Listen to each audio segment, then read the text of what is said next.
Happy Monday to you out there at 710 KNUS. It's George Brauchler on the George Show, back in the saddle. My thanks to Pete Boyles, who covered down for me on Friday. I'm sure it was an awesome show. I'll be with you this entire week. Sans BTs, that's Billy Thorpe, out. I think they mandated that he take time off because he was getting a little crazy. It's either that or he had use or lose. I'm not sure. It's one of the two. I'm going to go with the mental health stuff. We have with us right now James. He is behind the glass. By the way, are you with us, Jim Nichols? Are you with us the whole week? No, we're switching on and off. Who's we? Like, this is some kind of a sentence, like operations manager Kelly Michaels and Michael Arpaio, aka Geronimo. So you guys can't actually do the whole week. It's so tedious, so painful. You have to divide up getting up at the crack of dawn. What time did you get up this morning? 4:30. What do you normally do, like on a normal day? A normal day, 7:30. Oh, buddy, this is a kick to the sleeping stones. It right is, there. and then I can't sleep because you're constantly. Excuse me. I know I'm. Yep. I woke up at 12:30. Welcome to the party, pal. I used to do mornings. It was fine. But. Yeah, but now you're not anymore, and you hate to go back. I get it. This is why they pay Billy 10 times what each of us makes, is because he's been doing this thing for 100 years. But I told James right before we went on, I said, well, I asked him, did you get to talk much on the radio? He said, no, not a lot. I said, well, buckle up, dude, because we're in the 6 o'clock hour. It's going to happen. There will be time for us to go back and forth through a whole bunch of things. One thing in particular that we like to talk about is to give you a heads up on the weather. Mostly sunny today, 59 degrees. Tomorrow, 63. Here's what I'm intrigued by, not the rest of the week, which hovers around the high 50s. But Saturday and Sunday, as you know, if you can believe it, it's going to be Christmas Eve. I can't believe it. They're saying snow showers Saturday evening and Sunday snow showers, 44 degrees. Maybe a white Christmas? I don't know. The weather people have rarely ever been right. It's almost like the blind squirrel thing, finding a nut when they get the right prediction. But who knows, man? Maybe we get that white Christmas we've been looking for. People would think that was pretty commonplace here in Colorado. It's not, since I grew up here. Jim, you grew up here in Colorado? Remind me. Yes, I did. Western Slope. And what was your high school? Paonia, Colorado. Paonia High School. Sorry. Peyote, Colorado. What'd you call it? Paonia. Oh, Paonia. It sounded like you said peyote. We actually don't have a high school anymore. What? Hotchkiss and Paonia combined to be North Fork High School. So wow. What was your guys' mascot back when you were allowed to have one? We were the Eagles. And did you have a full 11-man football team, or was it okay? We were 1A. But still, because below that is 2-man football or something like that. You know what I mean? 8-man and 6-man, I believe. And you know the football stuff because your boy plays football. Yes, he did. He's a senior, so his high school football career is over. And is he going to end up, where did he go to high school, by the way, Jim? Prairie View. Is he going to end up playing somewhere in the D1 through D3 range of schools? Yeah. Yep. Probably D1. Oh, what? No, I'm just kidding. That's pretty awesome. No, he's shooting for the School of Mines. Buddy, what a great program other than this last national championship game. I mean, holy smokes. Had 408 yards rushing on the Ore Diggers. That's crazy. It was bad. You would think they were the Detroit Lions or something like that. That's back-to-back trips to the national championship to get smoked. I mean, there's just some little thing they're missing. I don't know what it is, but they had such a great run this year. Yeah, they did. Machoka threw for he has the NCAA all-around touchdown record. Does he really? Yeah, as a 5'8" or 5'11", 180-pound guy. That's like me, except not my dimensions.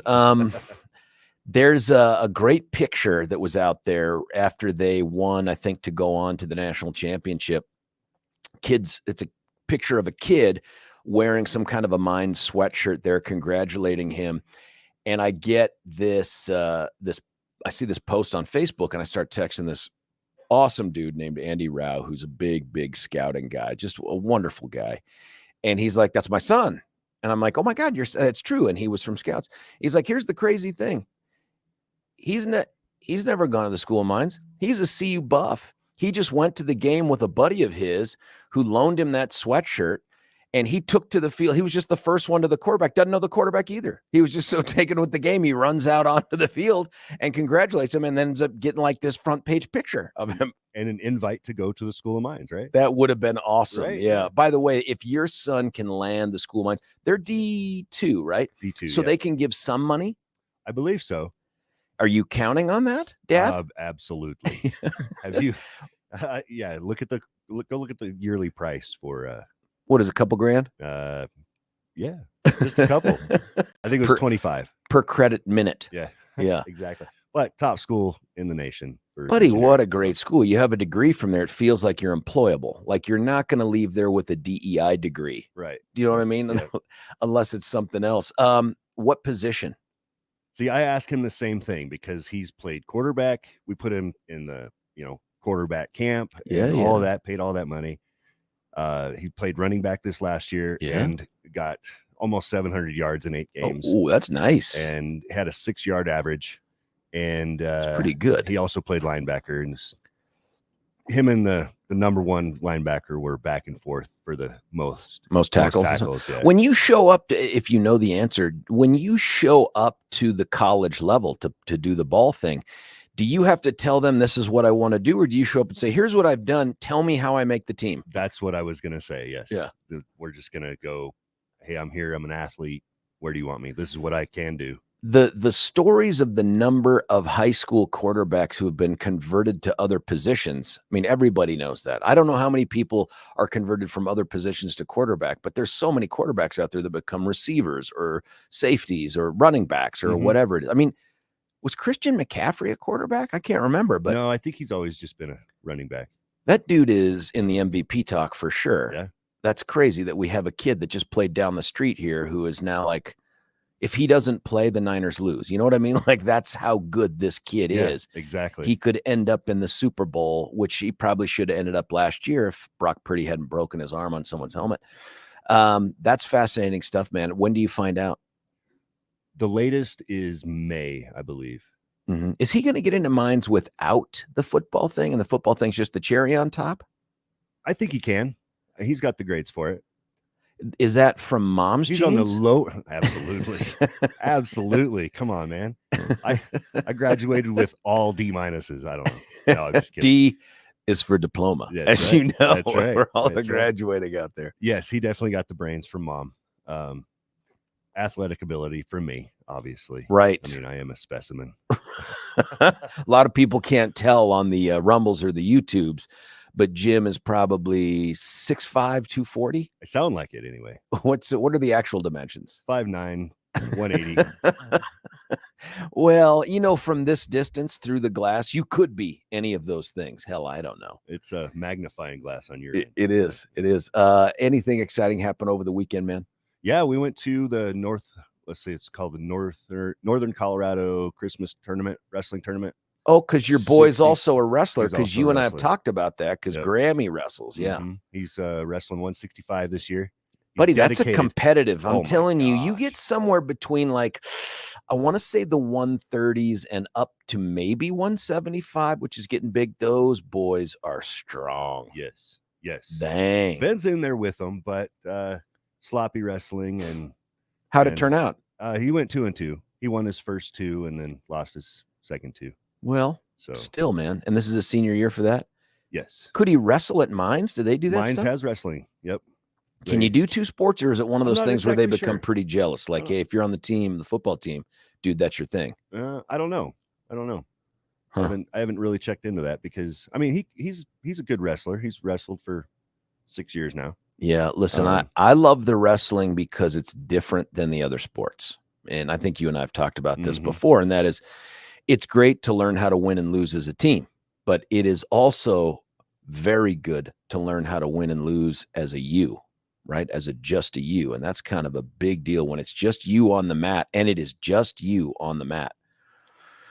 Man, I mean, it's something. It is something to walk off the mat and realize. And again, I've seen guys complain about some of the ref stuff, but there isn't a lot they can get wrong. There's some they can get wrong. Ben, that happened to Ben in the last match. Too quick on the pin, way too quick. I hate that. It was a shoulder to shoulder roll. Wasn't even flat for even a half a second. Yeah, I've seen that.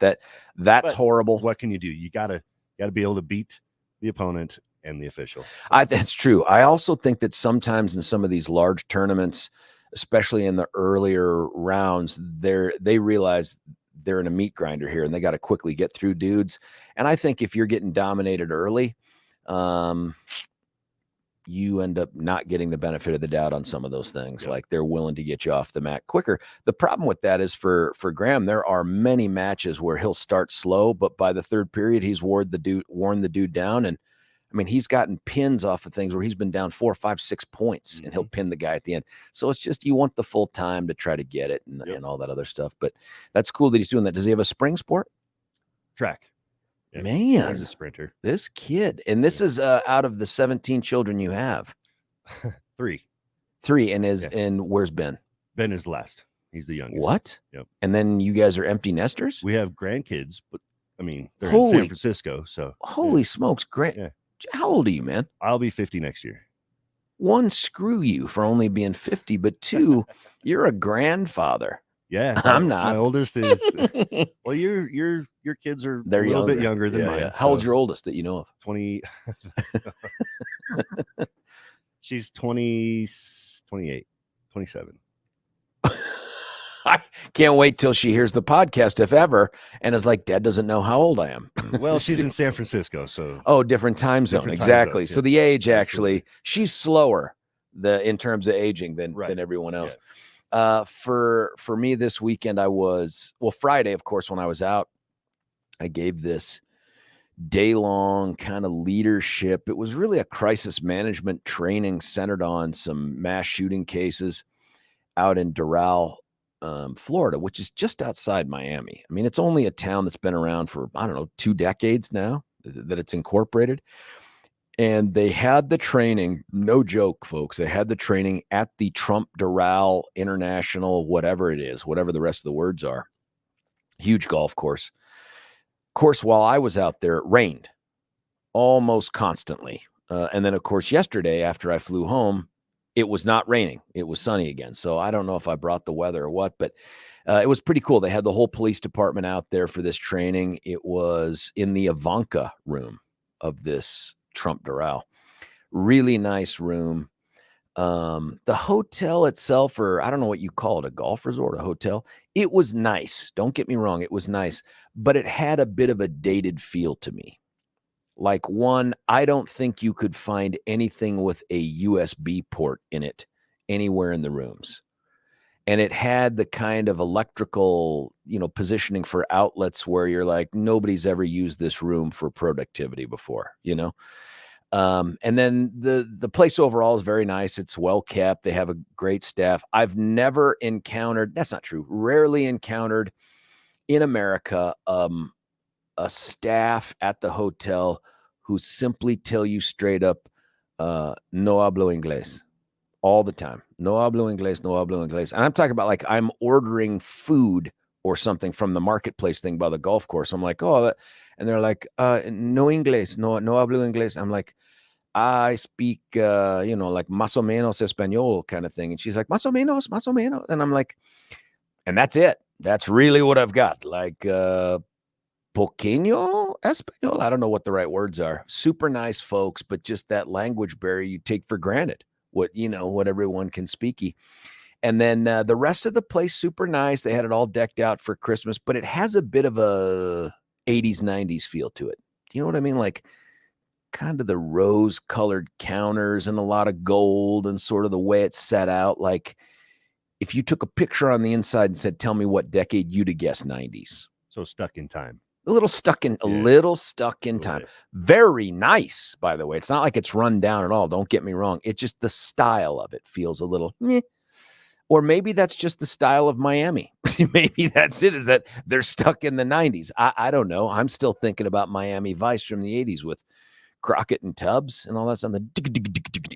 You had the jacket, didn't you? The t-shirt and the jacket. I did not. Blazer? I did not, but I did have at one point in the mid 90s, a trial in Jefferson County. I use this as an example. I have now for almost 30 years. State trooper came in to testify. Swear to you, that look with mirrored sunglasses Came into the courtroom and I'm like, no. Sat down and I'm like, so from then on, whenever I teach cops, testifying stuff, I'm like, look the part, man. Whatever you wore when you did the thing that brought you into the courtroom, that's what I want you to wear. Please don't be fashionable. Ever, never, ever. If it's a day off and you'd love to throw on a suit, don't do it. If you pulled them over in a police uniform, wear the damn police uniform, please, because that's the expectation. If you're a detective, dress like a detective. But this was someone showed up like Crockett, for sure. I'm like, that's not how you did it, trooper. That is never how you That do is awesome, though. Yeah, totally distracting. Totally distracting. The mirrored sunglasses, I was thinking about Cool Hand Luke. You know what I mean? Where he's like, hey, boss man. Have you ever seen that movie? I have, but I don't really remember. What? Yeah. Jim, is it because you're not 50 yet? Probably. I mean, that's I was sheltered. George Kennedy, Paul Newman. I mean, the whole, what we got here is failure to communicate. You don't remember that? I don't. Some men you just can't reach. No? Oh, Jim, I know that line, but I don't remember. Well, it was also incorporated into a Guns N' Roses song from maybe that's why Civil War or something like that. It was craziness. But nonetheless, so I did that on Friday. Saturday, I stuck around. I could have left, I suppose, first thing on Saturday morning, but I thought, no, I'll stick around and do some stuff. And I did, but it was rainy the whole freaking time. It was rainy. I went around, did some Christmas shopping. I thought, I'll go down here and go to some places that I wouldn't normally go. And it was just really wet the whole time. Still lovely people, all very nice. And then I got back yesterday morning, got up way too early, flew back. And then I got to take Jeff, my son, my third out of 4, to his very first Avs game. I feel a bit sheepish as a father that he's 16 years old and he's never been to an Avs game before, but we got great seats right there in one of the ends of the ice. You've been to Avs game, Jim? Yeah, a few. Okay, so this was his first. Phenomenal game. I mean, the Avs put up 3 on the Sharks in the first period, ended up winning 6-2. I mean, it was an incredible game, and Jeff was totally into it. It was also kids' night, which has now become my favorite night for the Avs. It used to be the first responder veterans kind of night, which is always cool. But they had kids doing everything. They would do kind of like the announcing, and they were always next to an adult, and they'd do some of the other stuff and the singing of the national anthem. This sweet, sweet girl that they had come out in her wheelchair and do this, do the national anthem, and it got me choked up. She did such a sweet job, and everybody was into it. And then on top of that, good gravy, man. They crushed the Sharks, which is a great rebound from the game before that they lost. They're now sitting, I think they're still sitting atop the Central Division. It was a fantastic game. And Jim nods. Jim, this is where you would normally throw some sort of tidbit in. You would either talk about snakes, okay, or something that you learned how to cook over the weekend or something like that. You're just sort of trying to fill in on some of the Billy comments that he would make. You probably have your own. My own topics? Your own little unique things. Like Billy's into snakes. What's Jim into? I am into woodworking. Okay, talk about that. Okay, so Jim likes to work his wood. Yeah. Go ahead. Come on, man. No, I build stuff. I built this bench that folds out into a coffee or a picnic table. What? I've done I'm not finished yet, but I did a replica of my house scaled down to 1 inch. What? What kind of wood are you using to do this? Pine. And I rip it down to little 2x4s. You must have an incredible set of tools, man. Not really. I got a chop saw, a table saw. You have a joiner and all that stuff? No, it's just, I just glue them and staple them. Really? Yeah, just like a... For the bench thing that folds out into a car or whatever it is. Picnic table. Yeah, whatever. What are you doing to make that? Did you find those online or something? Was it a DIY thing? I actually had one. Thing? Back in the day, I had one that was donated to me because I didn't have a kitchen table. And it's just 2 benches, and the back folds up and forms the tabletop, and it's a picnic table. And I just started making them because I could. And when you say start making them, you've made like a bunch. You're like garages filled with benches. No, I've sold them. Okay, yeah. Now we're getting somewhere. Only like 5. I sold a couple of kid size. And then I sold a couple of the. Have you warranted these things in case they like the Peloton treadmill? It's a baby killer. No, it's. Dude, I see your phone ringing. Why don't you grab that? We'll keep talking. I love this. We're getting to know a little bit more about Jim, as you know. Fond in the 6 o'clock hour of sort of getting everybody caught up on what's going on. It's just our way to ease into the show. It's a little bit of a warm up there. And for me, that was the big stuff. The thing that's ahead of me now, and you're probably in the same boat. That is, who haven't I bought anything for? Because you have until really Sunday, right? Like Sunday is when we go over to my dad's for Christmas Eve. It's a kind of a tradition, big deal. Who haven't I bought stuff for? And I'll be very candid here. None of them are ever going to listen to the podcast. One, I don't even know if they know I'm on the radio, but those that do, I'm sure they're listening to something else. My brother and his wife and kids, and I don't have a thing. My sister and her husband and 2 daughters, I don't have a thing. In the past, it has just been, I'll reach out to them. I'll reach out to Eric and Lisa and say, what do the kids want? And it's always the same thing. Gift cards. They just want gift cards. Jim, do you run into that at all? Like, how do you know what the heck to get do you have brothers and sisters? Yes, I have 2 brothers. Okay. How do you know what to get their kids? Austin is more into, like, he's a football player. He went and played college ball in Utah and Seattle, I think it was. So it was always football stuff. I don't get them stuff anymore. How about the kids? How about the brothers? I mean, like your nieces and nephews. Yeah. That's who I'm talking about. My nephew, Austin. Okay. So football stuff. How old's Austin? He's 23. Okay. 23 now. Yeah. You're out of it. You don't have to do it anymore. Yeah. Any nieces or nephews in that 20 or under range? No. Good Lord, older. Jim. Are your brothers older than you? My one brother is. Your brother's older than you. Yeah. And do you have any sisters that you know of? No. Okay. Oh, well, I do, but they're not.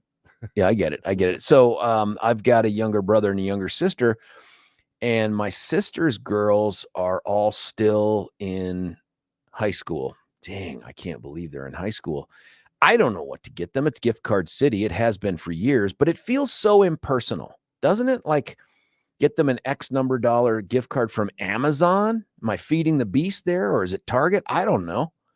It's just hard because if you get them anything else and it's the wrong size, the wrong color, the wrong whatever, there's a little bit of disappointment that sets in, and nobody's coached these kids on how to lie. You know what I mean? They're just not good enough about it. Like, right. Yeah. There's none of that. I'm just so happy with the, folks listening out there. Jim has just given me the signal for it's time to break. It's 6:28.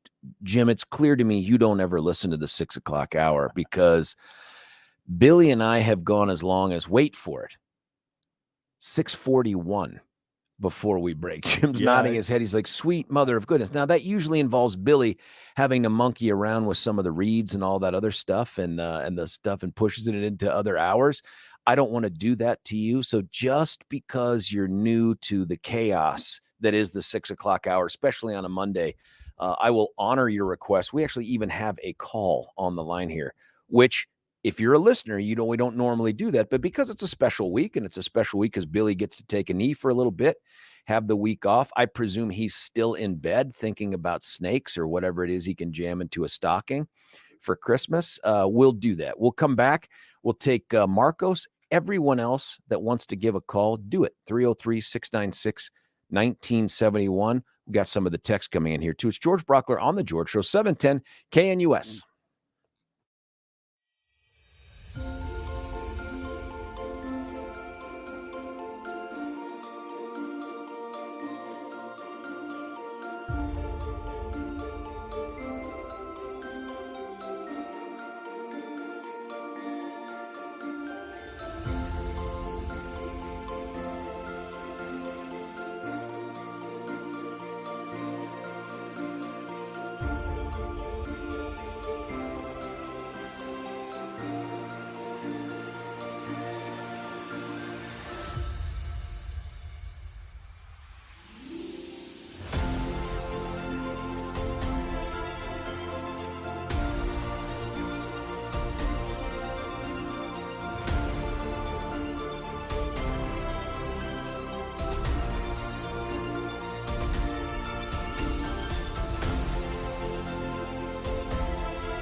George Brauchler back with you here, 710 KNUS, an unusual 6 o'clock hour, but they'll be unusual all this week as the BTs is out taking a knee. I'd say it's well-deserved. I really don't know, but I do know that he has never taken any time off, so he's got all this jammed up leave they're forcing him to take.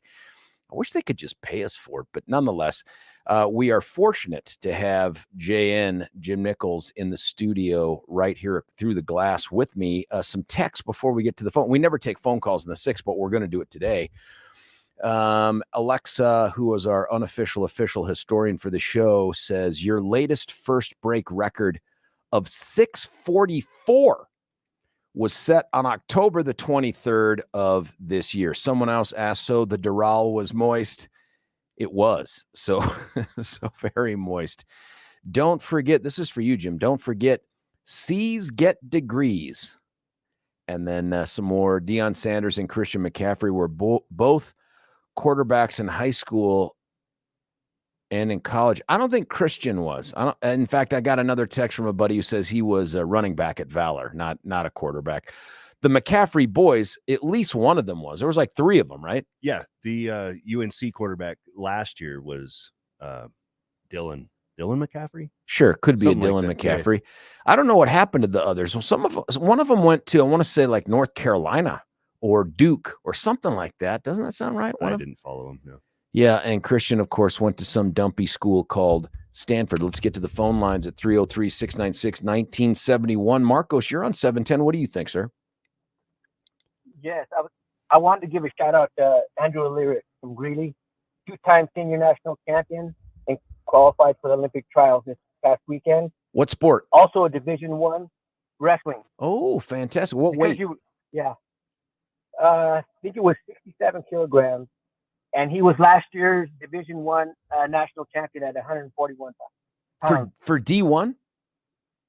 Yes. That's so impressive. I mean, that's incredibly impressive. Awesome. How do you know this kid? My son used to wrestle, and we followed wrestling, and he's well known. So what's next for him? Is he going to end up wrestling in Paris here next summer? No, he'll keep wrestling and try to qualify for the Olympics. So it's going to be pretty awesome if you guys can follow him. Yeah. He's a fantastic Jim, wrestler. Do you know that guy? Yeah, he's going to UNC if I'm thinking about the right guy. Say his name again, sir, because we want to get this right. Andrew O'Leary. Andrew O'Leary. Now, of course, the Olympics are in Paris this summer. So if he's able to qualify for that, how cool would that be? What a great story for Colorado.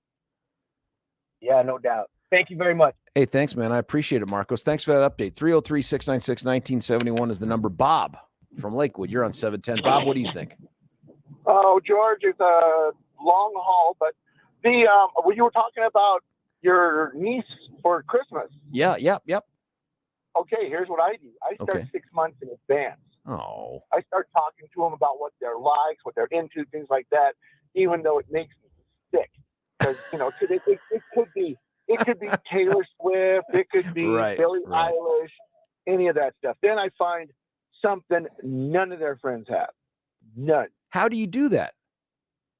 A lot of it's on Facebook. A lot of it is on, you just put your stuff. This year I got my nephew, who's a little older. He's got his own family, an autographed copy of Danny Trejo's book and the Elvis Costello, Burt Bacharach autographed CD. Hold on. What an unusual find, by the way. Danny Trejo's book. That would be pretty cool. What's it called? Because that seems like that might be a fascinating read.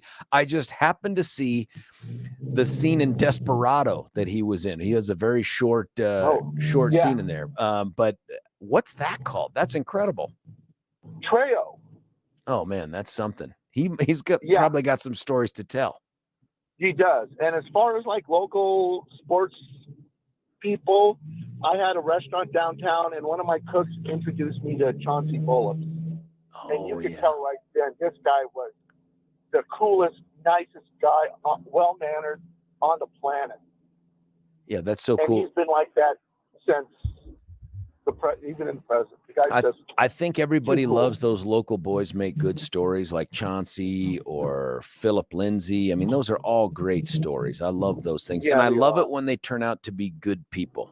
Do you know what I mean? That's just, I like that so much more, especially for the kids in the role model area. I don't obviously have these 6 months to bring myself up to speed because I'm not as good as you are, Bob, as an uncle. But what do I do now?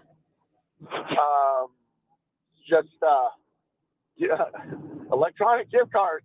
That's it. I'm telling you, that's what I'm stuck with. What's the appropriate amount to give? Here's a better question, Bob. How much? $50? 50. Yep. Holy crap. I have a lot of nieces and nephews. Okay, nieces, then if you want to do, here's the deal. Do food. Food. Do food and do 25. Food and 25 or stuff and 50. Can I ask you another question? Bob, you seem like you've given this a lot of thought and I appreciate your expertise. What's the age at which a niece or a nephew are where you stop giving stuff, if any? I go to 18. Okay, go to 8. Well, okay then.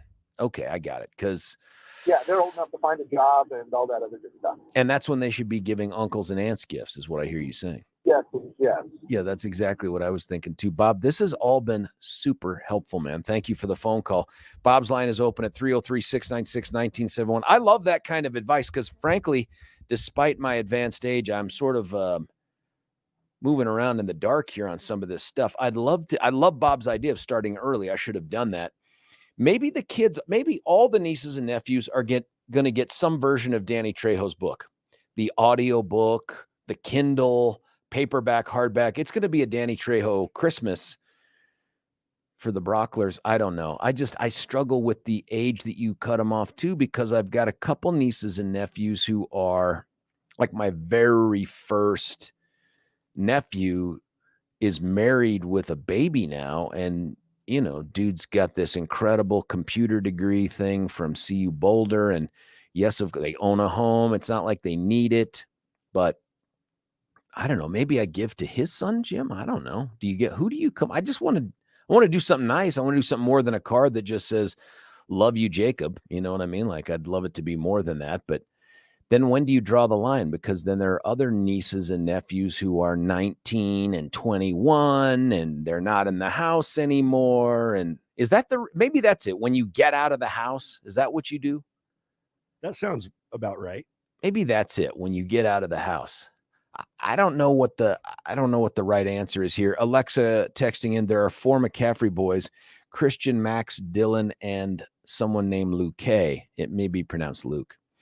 Listen to his book on Audible. It's a great listen. The audiobook has more on the end. That's exactly what I'm doing then. Folks, kids, if you're out there listening, any of my nieces or nephews, whether it's Cece or Danny, Mason, Kaylee, you know the rest of you. You're all going to get Danny Trejo Audible book. I don't know. And it's a gift you really can't return, you know. Speaking of that, growing up, Jim, did you have a relative that always found a way to just completely misunderstand you to the point that whatever gift you got, it was not the right gift? Yes. And my mom. I was thinking of an aunt or an uncle. It wasn't always, but this one Christmas comes to mind. We were downtown at the store, just downtown Paonia. And I just happened to pick up this Elvis Presley best of tape. Yeah. And I'm like, hey, look, Mom, because I thought she was a fan. I know she was a fan because she grew up in that era. Yeah. So I'm like, hey, look, Mom, guess what I get for Christmas? No. I got the tape. Is this like the husband buying the bowling ball for his wife because she really wanted to hear it?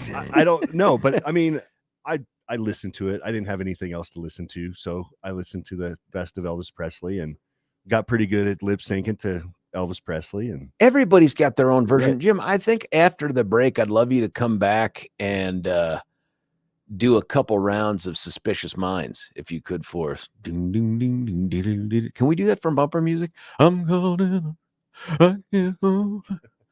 sure you can. Sure.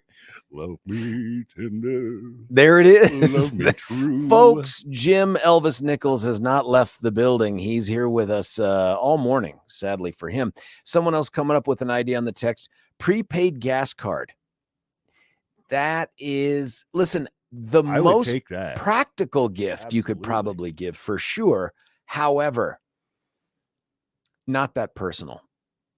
I mean, as it is now, Jeff or Trey or whoever will text in the old, hey, I had to just fill up. Can you hit me with 60? Which $60 for gas when I was growing up, that would have bought tanks of gas.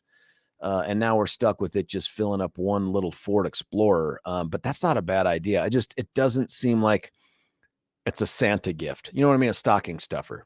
Like, oh, Santa remembered us.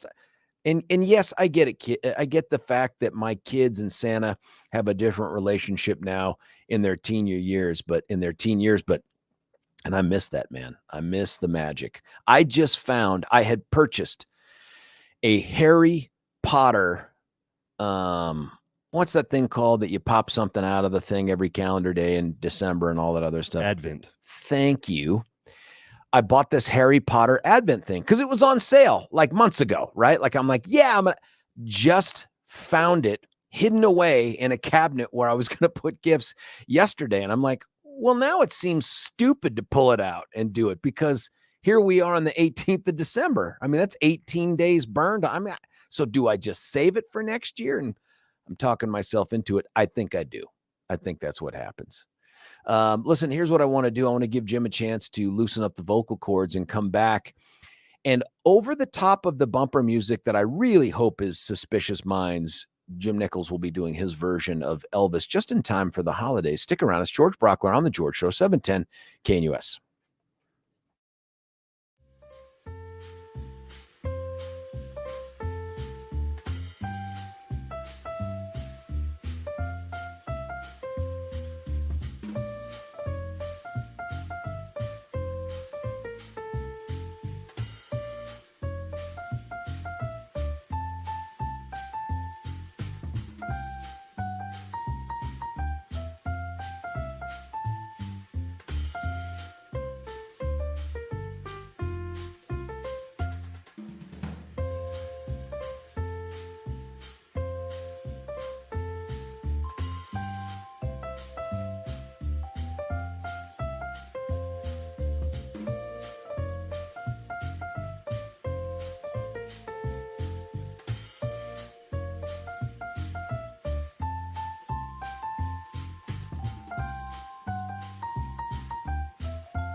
I thought you were going to sing, Jim. I was waiting.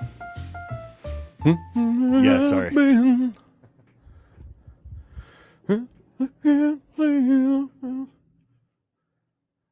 Yes, I'm crying. Jim.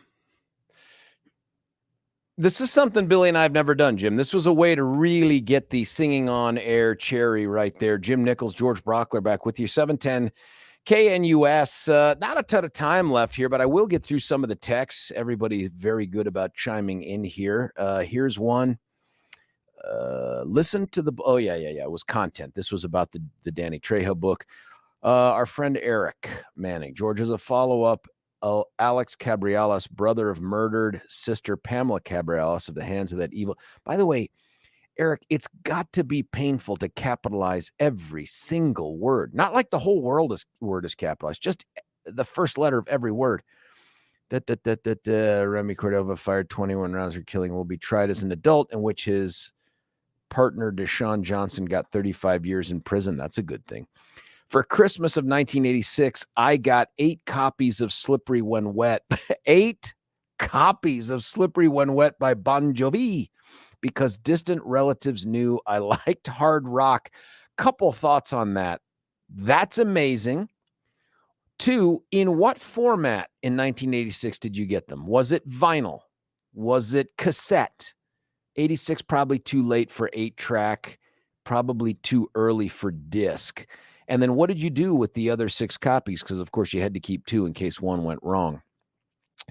And the fact that Slippery When Wet was considered hard rock is crazy talk now. I mean, that's like, isn't that like, what's that music, that comfort music? What do they call it? The easy listening? Isn't that easy listening now? Bon Jovi. Bon Jovi, Slippery When Wet? Yes. No, it still plays on the classic rock, I bet. Is that the one with Wanted, Dead or Alive? That may have been New Jersey.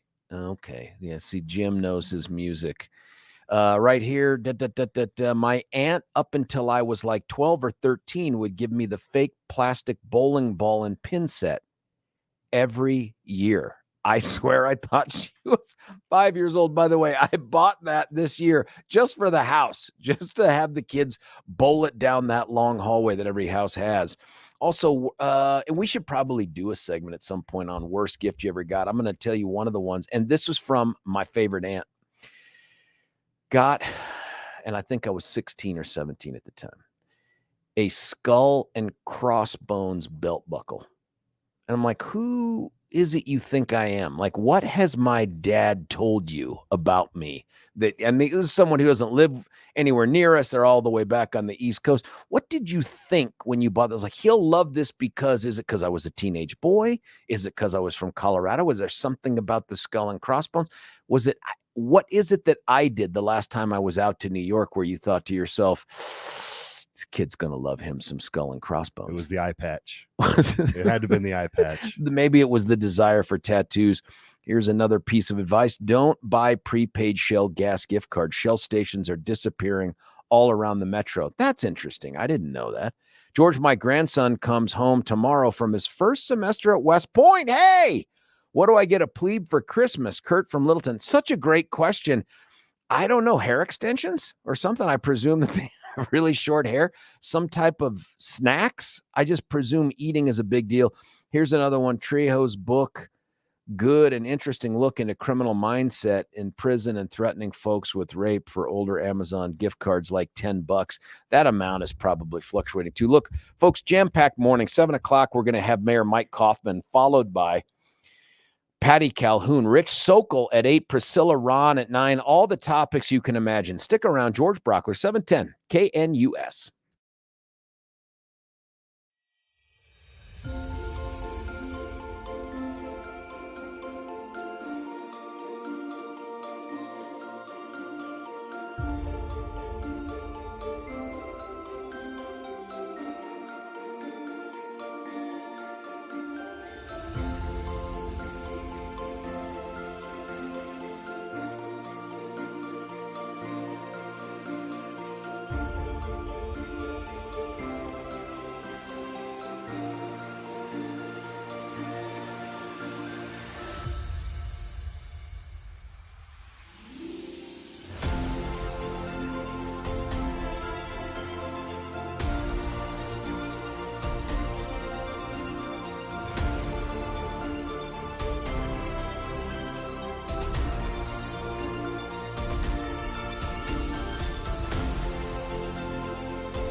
George Brauchler back with you here, 710 KNUS, just waiting on Mayor Mike Kaufman.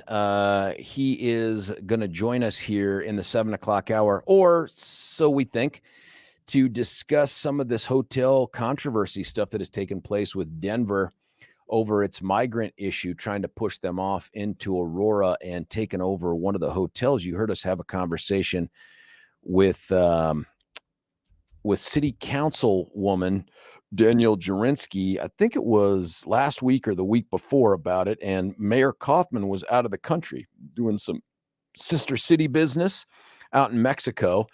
And we had arranged for him to come in here at the 7 o'clock hour. At 7:30, of course, we'll be joined by the great Patty Calhoun from Westword, get all the great updates on the city there. I'd love to get her perspective on this as well, being the person that knows Denver like nobody else that's out there. And then in the 8 o'clock hour, Rich Sokel. Rich, you'll remember Rich we had on the radio because right after the events of October the 7th, Rich didn't sit around and wonder how he could make a difference. He hopped on a plane, found one of the two airlines still flying into Tel Aviv. Lufthansa, ironically, was one of them, and flew into Tel Aviv to go do great things in terms of volunteering his time, support the IDF. Well, we're not having him on for that this time. We are having him on to discuss a letter that he sent to the chairman of the state GOP party. That's Dave Williams. He's a frequent guest on the show at least every month. And he wrote a letter that was critical. I guess there's no other way to describe it as critical. It got some print time in the Gazette and other stuff like that. I'm kind of anxious to have this conversation with Rich because Rich was the former chair of the Arapahoe County GOP. That's one of the largest GOP's parties in the state of Colorado. And Rich resigned from the state executive committee. That's a big deal. And there's a message there, and I'm just interested. Obviously, we're working towards victory here in 2024, and victory is predicated, in my opinion, on some kind of cohesion, not purity. And so we'll have that conversation with him. And then Pricilla Rahn, who is a friend and a friend of the show, not just a candidate for commissioner in Douglas County, but she's also a teacher there in Denver. And Priscilla attended a pretty big, enthusiastic meeting, and I don't mean it to sound more positive than that, but where the mayor addressed the community in Denver about plans for what to do with some unhoused or homeless people. You know that the mayor is struggling right now to reach his 1,000-person goal that he had set. They wanted to house 1,000 people, 1,000 homeless. My God, I can remember when we didn't even have 1,000 homeless people, but 1,000 homeless people by the end of this year. Well, I can do the math on that. We're talking about 2 weeks from today is New Year's. So he's got about 13 days to get this thing done. And if you didn't see it, there was a story out there that was done by Denverite that got picked up by 9 News, specifically Kyle Clark, where it turns out Denver had been overcounting and the number of people that had pulled in off the street. Kind of a big deal. So this whole issue is red hot right now. And Priscilla attended a meeting that the chief of police for Denver was there. The mayor was there. She'll talk about the conversations, the controversy, the response, and we'll go from there. Still waiting on Mayor Mike Kaufman. Let me just tell you, the texts I've sent are you calling? Question mark, and the phone number. And look, he's a Marine. So you know that he hasn't been sleeping since like 4 a.m. anyway, not because he has morning radio to do, but because you want to get all your first 100 push-ups out of the way before 5 a.m. So, and this guy does 500 push-ups a day. That's not a joke. That is real. Ask anybody that's worked with him. That is real. So I know he's up. I just wonder if he is trapped under something heavy, which I hope that's not the case, but that could be the case. Let me talk to you a little bit about one other story. And I didn't know how to, this could have been a 6 o'clock story. I don't know. There's a senator out there, and his name is Ben Cardin. Ben Cardin is a United States senator from Maryland. And yeah, of course, he's a Democrat. Senator Cardin had hired a couple years ago, since about, September, October of 2021, a staffer. His name was Aiden, and I'm going to say it wrong, so I'll spell it after I say it wrong. Mace Zaropsky. Mace is Maese hyphen CZEROPSKI. You ain't got no alibi. You're Aiden Mace Zaropsky. Well, he's no longer a staffer because, and he got fired this weekend. The reason he got fired was on Friday, long after I think Pete had left the show, there was a video that went viral showing this guy engaged in a sexual act with another man inside Senate chambers, inside a Senate hearing room. Oh yeah, this is real. You can Google this up. Check out this cat's name if you're interested. The video, of course, is blurred, but you know what's going on. In fact, there's a part I haven't seen that's referenced in this Daily Mail article. And this stuff is everywhere, by the way. Kid's name is He's 24. He's a grown ass man. Aiden, Maese hyphen CZEROPSKI.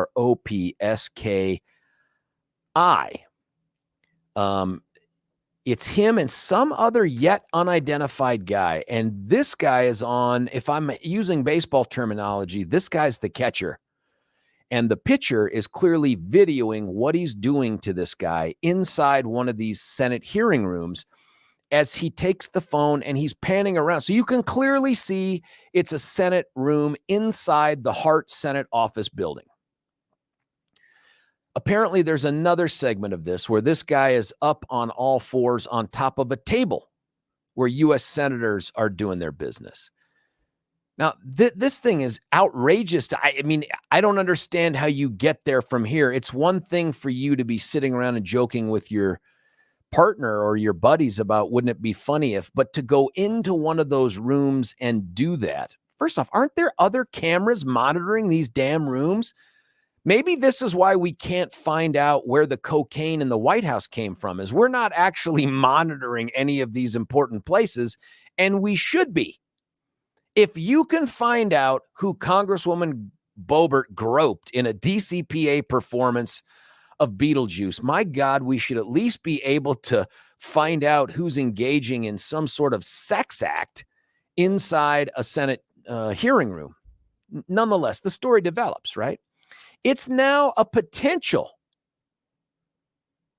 that this guy could be facing criminal charges. And you got to go find the Daily Mail article on this thing. I mean, this kid apparently has, this 24-year-old apparently has screamed at other conservative senators recently about free Palestine and other stuff.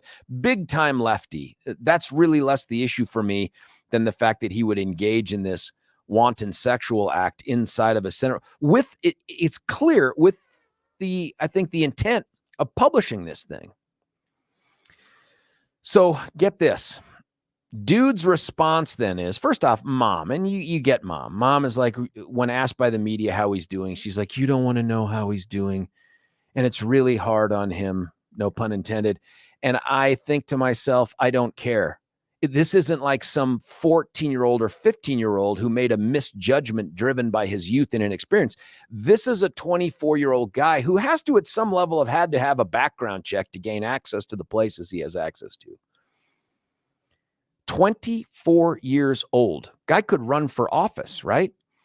Engages in this. And then he takes to, I can't remember if it's Instagram or Twitter or something like this, but the guy then portrays himself to be the victim. Oh, yeah, that's right. It says,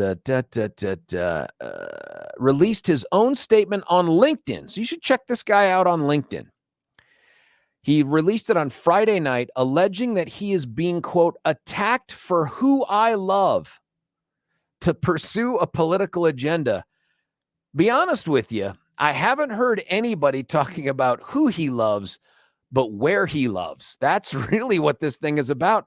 Here's another quote from this article that's quoting the LinkedIn thing. Any attempts to characterize my actions. Oh, here's what it is. Well, some of my actions in the past have shown poor judgment. What? While some of my actions in the past have shown poor judgment. That's what this is? Poor judgment? Poor judgment is like white pants after Labor Day. Okay, that's poor judgment. Engaging in a sex act inside a Senate hearing room while your partner or the pitcher is filming you and the rest of the Senate chambers. That's not poor judgment. That's something else. That's the kind of judgment, and frankly, I put this out on social media after I saw the story. That's the kind of judgment where you should never, ever, never be allowed to work for the government or any taxpayer-funded position ever again. And oh, by the way, you can't be a teacher either. What an outrageous act. It's not poor judgment. It's outrageous judgment. He says, I love my job. He's going to have to define love there. I don't know if that's the platonic kind. I love my job and would never disrespect my workplace. The follow-up has to be a couple-fold. One, how does this not disrespect your workplace? How does having sex with whomever, I don't care if it's a guy or girl or anyone defining themselves and identifying as a beaver or whatever, it doesn't matter. How does having sex inside the Senate hearing room where they conduct business, how is that not disrespecting the workplace? I don't know. And this other quote here, any attempts to characterize my actions otherwise are fabricated, and I will be exploring what legal options are available to me in these matters. You can almost hear the at the end of that thing. I'm anxious to hear what his legal options are other than a criminal defense attorney, should this thing reach that level. I don't understand what's happening here. We've got, and again, I don't know if this is a conservative or a liberal thing.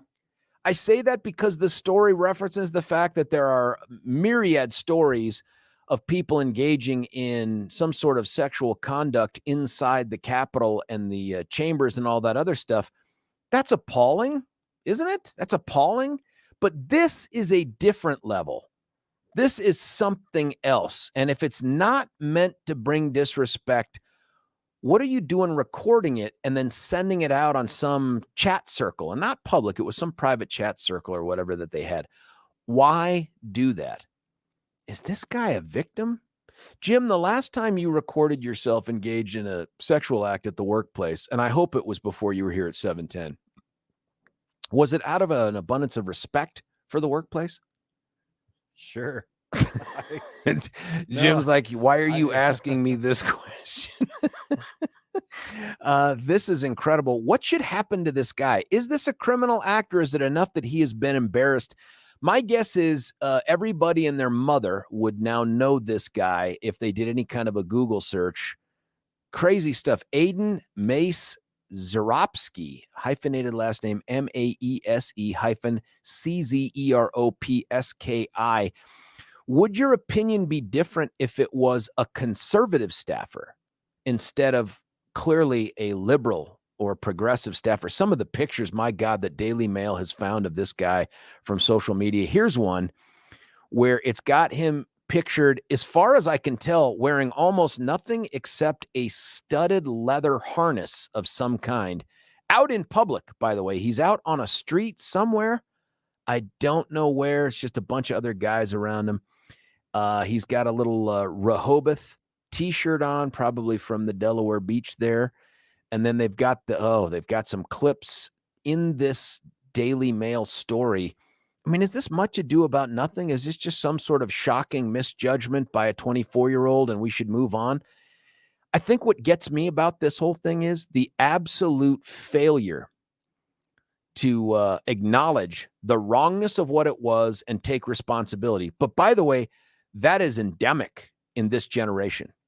You can't apologize for anything, because if you apologize, you're wrong. And we've raised a generation of kids, and the parents are to blame too, where they can't be wrong, where being wrong is somehow an indictment of their soul. or their character as opposed to just a mistake. What this 24-year-old dude should have done was to immediately say, I was on drugs or I'm crazy. Those are the other two outs that we get. It wasn't me. It was the drugs or the insanity that made me do it. What he really should have done was to come out and say, my God, what have I done? I should have never engaged in this behavior. I am mortified. Please give me an opportunity to make amends over the next several years of my life and prove that this was not me. This was an anomaly.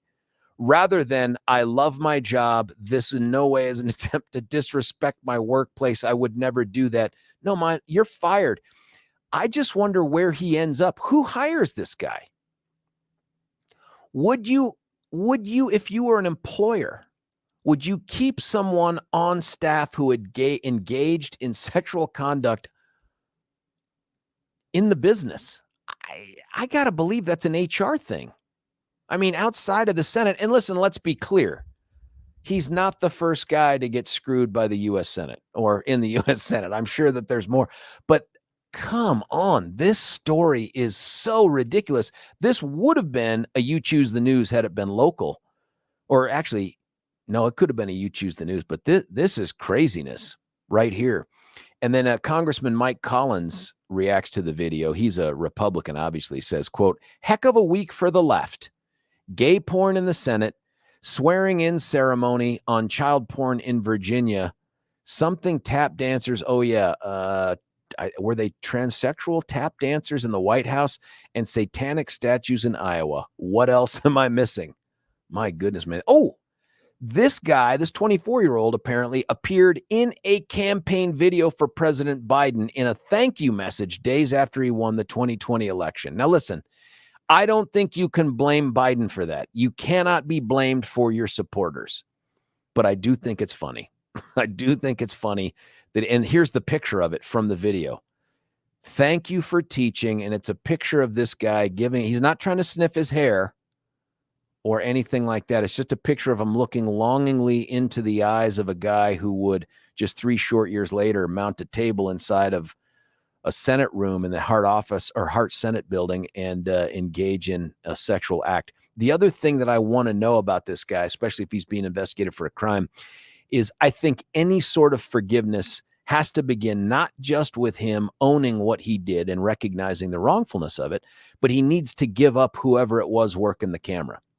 That also needs to be public information. And yes, that dude should be shamed.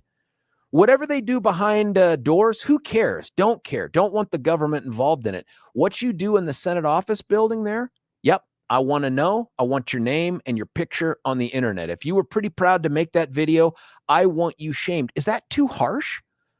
303-696-1971. Is that too harsh? And for those of you that are texting in, maybe it was George Santos. No, he was already out of Congress by then. Here's some text, George. It makes you wonder how he was raised and if his parents are totally ashamed of him right now. I don't know what I would do if that was my child. What a good question. But I want to say, thank God I raised my children better than that. Well, one, I can't envision any of my kids doing that. But I'm putting myself in the position of what happens if your kids did something so totally unexpected and out of character. One, if they're coming to me for comfort, obviously there's nothing they can do that's going to keep me from loving them. But I would demand that they own responsibility for this. I mean, you can't push back and say, this is because I'm gay. Give me what a narcissistic, woke, DEI bullcrap answer for that. Nope, they would have to own the wrongness of what they did. And then after that, I don't know, man. I think you got to find a way to forgive your kids, but they got to earn it. They got to earn the forgiveness. And I would feel horrible if my son or my sons or my daughter ever got caught up in something like that. That would really plague me. You know, it's true. It would. Something like this. Why don't you talk about Trump and his poisoning our blood with immigrants while his wife is swearing in new immigrants? Why don't I talk about that? I mean, this is, again, the whataboutism that plagues so many people out there. If I talk about Trump, I get the Trumpers that text in and they're like, why don't you talk about Joe Biden? If I talk about some piece of crap 24-year-old progressive aide filming a sex act in a Senate hearing room. I get, why don't you talk about Trump? Nobody can accept the wrongness of an event for its wrongness. They have to find some other way to do this. Hey, listen, let's do this. Let's cut away for a break after I tell you about our good friend, Dan Kaplis. Dan is a freedom fighter. And when I talk about freedom, it's not in the way that you think. It's not like take up arms and go down and take on the enemy in that way. No, it's that when you have been involved in a life-changing accident of some kind, whether it's you or a loved one, your freedom is generally impacted because that injury, that pain, it causes you to second-guess decisions you would have otherwise made, whether it's to go for a walk or travel or to play tennis or to just get out of bed without having to moan and groan and run for the Advil. That limits your freedom. The guy that tries to figure out a way to get you as much of that freedom back as the civil system will allow is Dan Kaplis. He's been doing it for decades. Also, his partner, Baber Waheed, who I did Baber's very first trial 1 billion years ago out there in Arapahoe County in front of Judge Wheeler, now long since retired. These guys are both in the business of saying you've been broken by someone else's negligence or recklessness. Don't be bullied by the big-time insurance companies. Let us stand between you and them and fight for whatever we can get you to return some of that freedom back to you. If that's who you want fighting for you, that's who I'd want fighting for me. You give them a call at 303-770-5551, 303-770-5551, or check them out at dankaplislaw.com. That's Dan Kaplis Law, Kaplis law.com. Stick around. When we come back, we'll get to the phones. We'll get to the text. It's George Brauchler, 710 KNUS. Say goodbye to clutter and hello to convenience when you experience organization transformation in your home. Roll 'em Out Shelves, your clutter transformation experts, create affordable Colorado-crafted organized storage solutions. These custom options will maximize and organize your kitchen and bath storage as Roll 'em Out Shelves carefully designs and builds roll-out drawers to fit your space perfectly to clear the clutter. Contact owners Joyce and Brent at Roll 'em Out Shelves to schedule your free in-home estimate today.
George Brauchler back with you here, 710 KNUS, going right to the VIP line.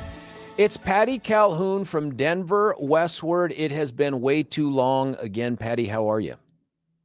I'm good. I see you ditched us last week on Colorado Inside Out. Oh, my gosh. And, yeah, and last week and maybe even coming up again. It's just like I have these things in the calendar, and then job-related stuff outside of the radio creeps in and says, hey, can you do this? Can you do that? And because it happens to pay money, you know how that is, Patty. It's like, oh yeah, I better do that. So I end up taking the check. How'd it go? It was fine. It was fine. We missed you. Everyone behaved themselves pretty well. Who did they get to do the better work for me? I think Krista came in. Oh, look, Krista, that's not even fair because Krista's infinitely better than I am. She's smarter. She's wittier. Yeah, you guys upgraded. Well, congratulations. Let me ask you about what's going on in this holiday season for you, Patty. How do you bring it all in? Well, I happen to have a lot of family members here, so we're just negotiating it now and negotiating who has which interesting dietary restrictions. Why my mother cannot have a ham. Is it really a diet thing? I mean, I could see a faith-based reason, but diet, really? Oh, no meat. The no meat eaters. Oh, well, what do you do for that? I mean, Santa eats cookies and milk.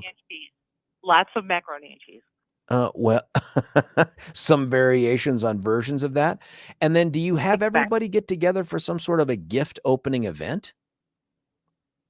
We have like 20 Calhouns out in Colorado right now. And we'll have then we have subset gatherings.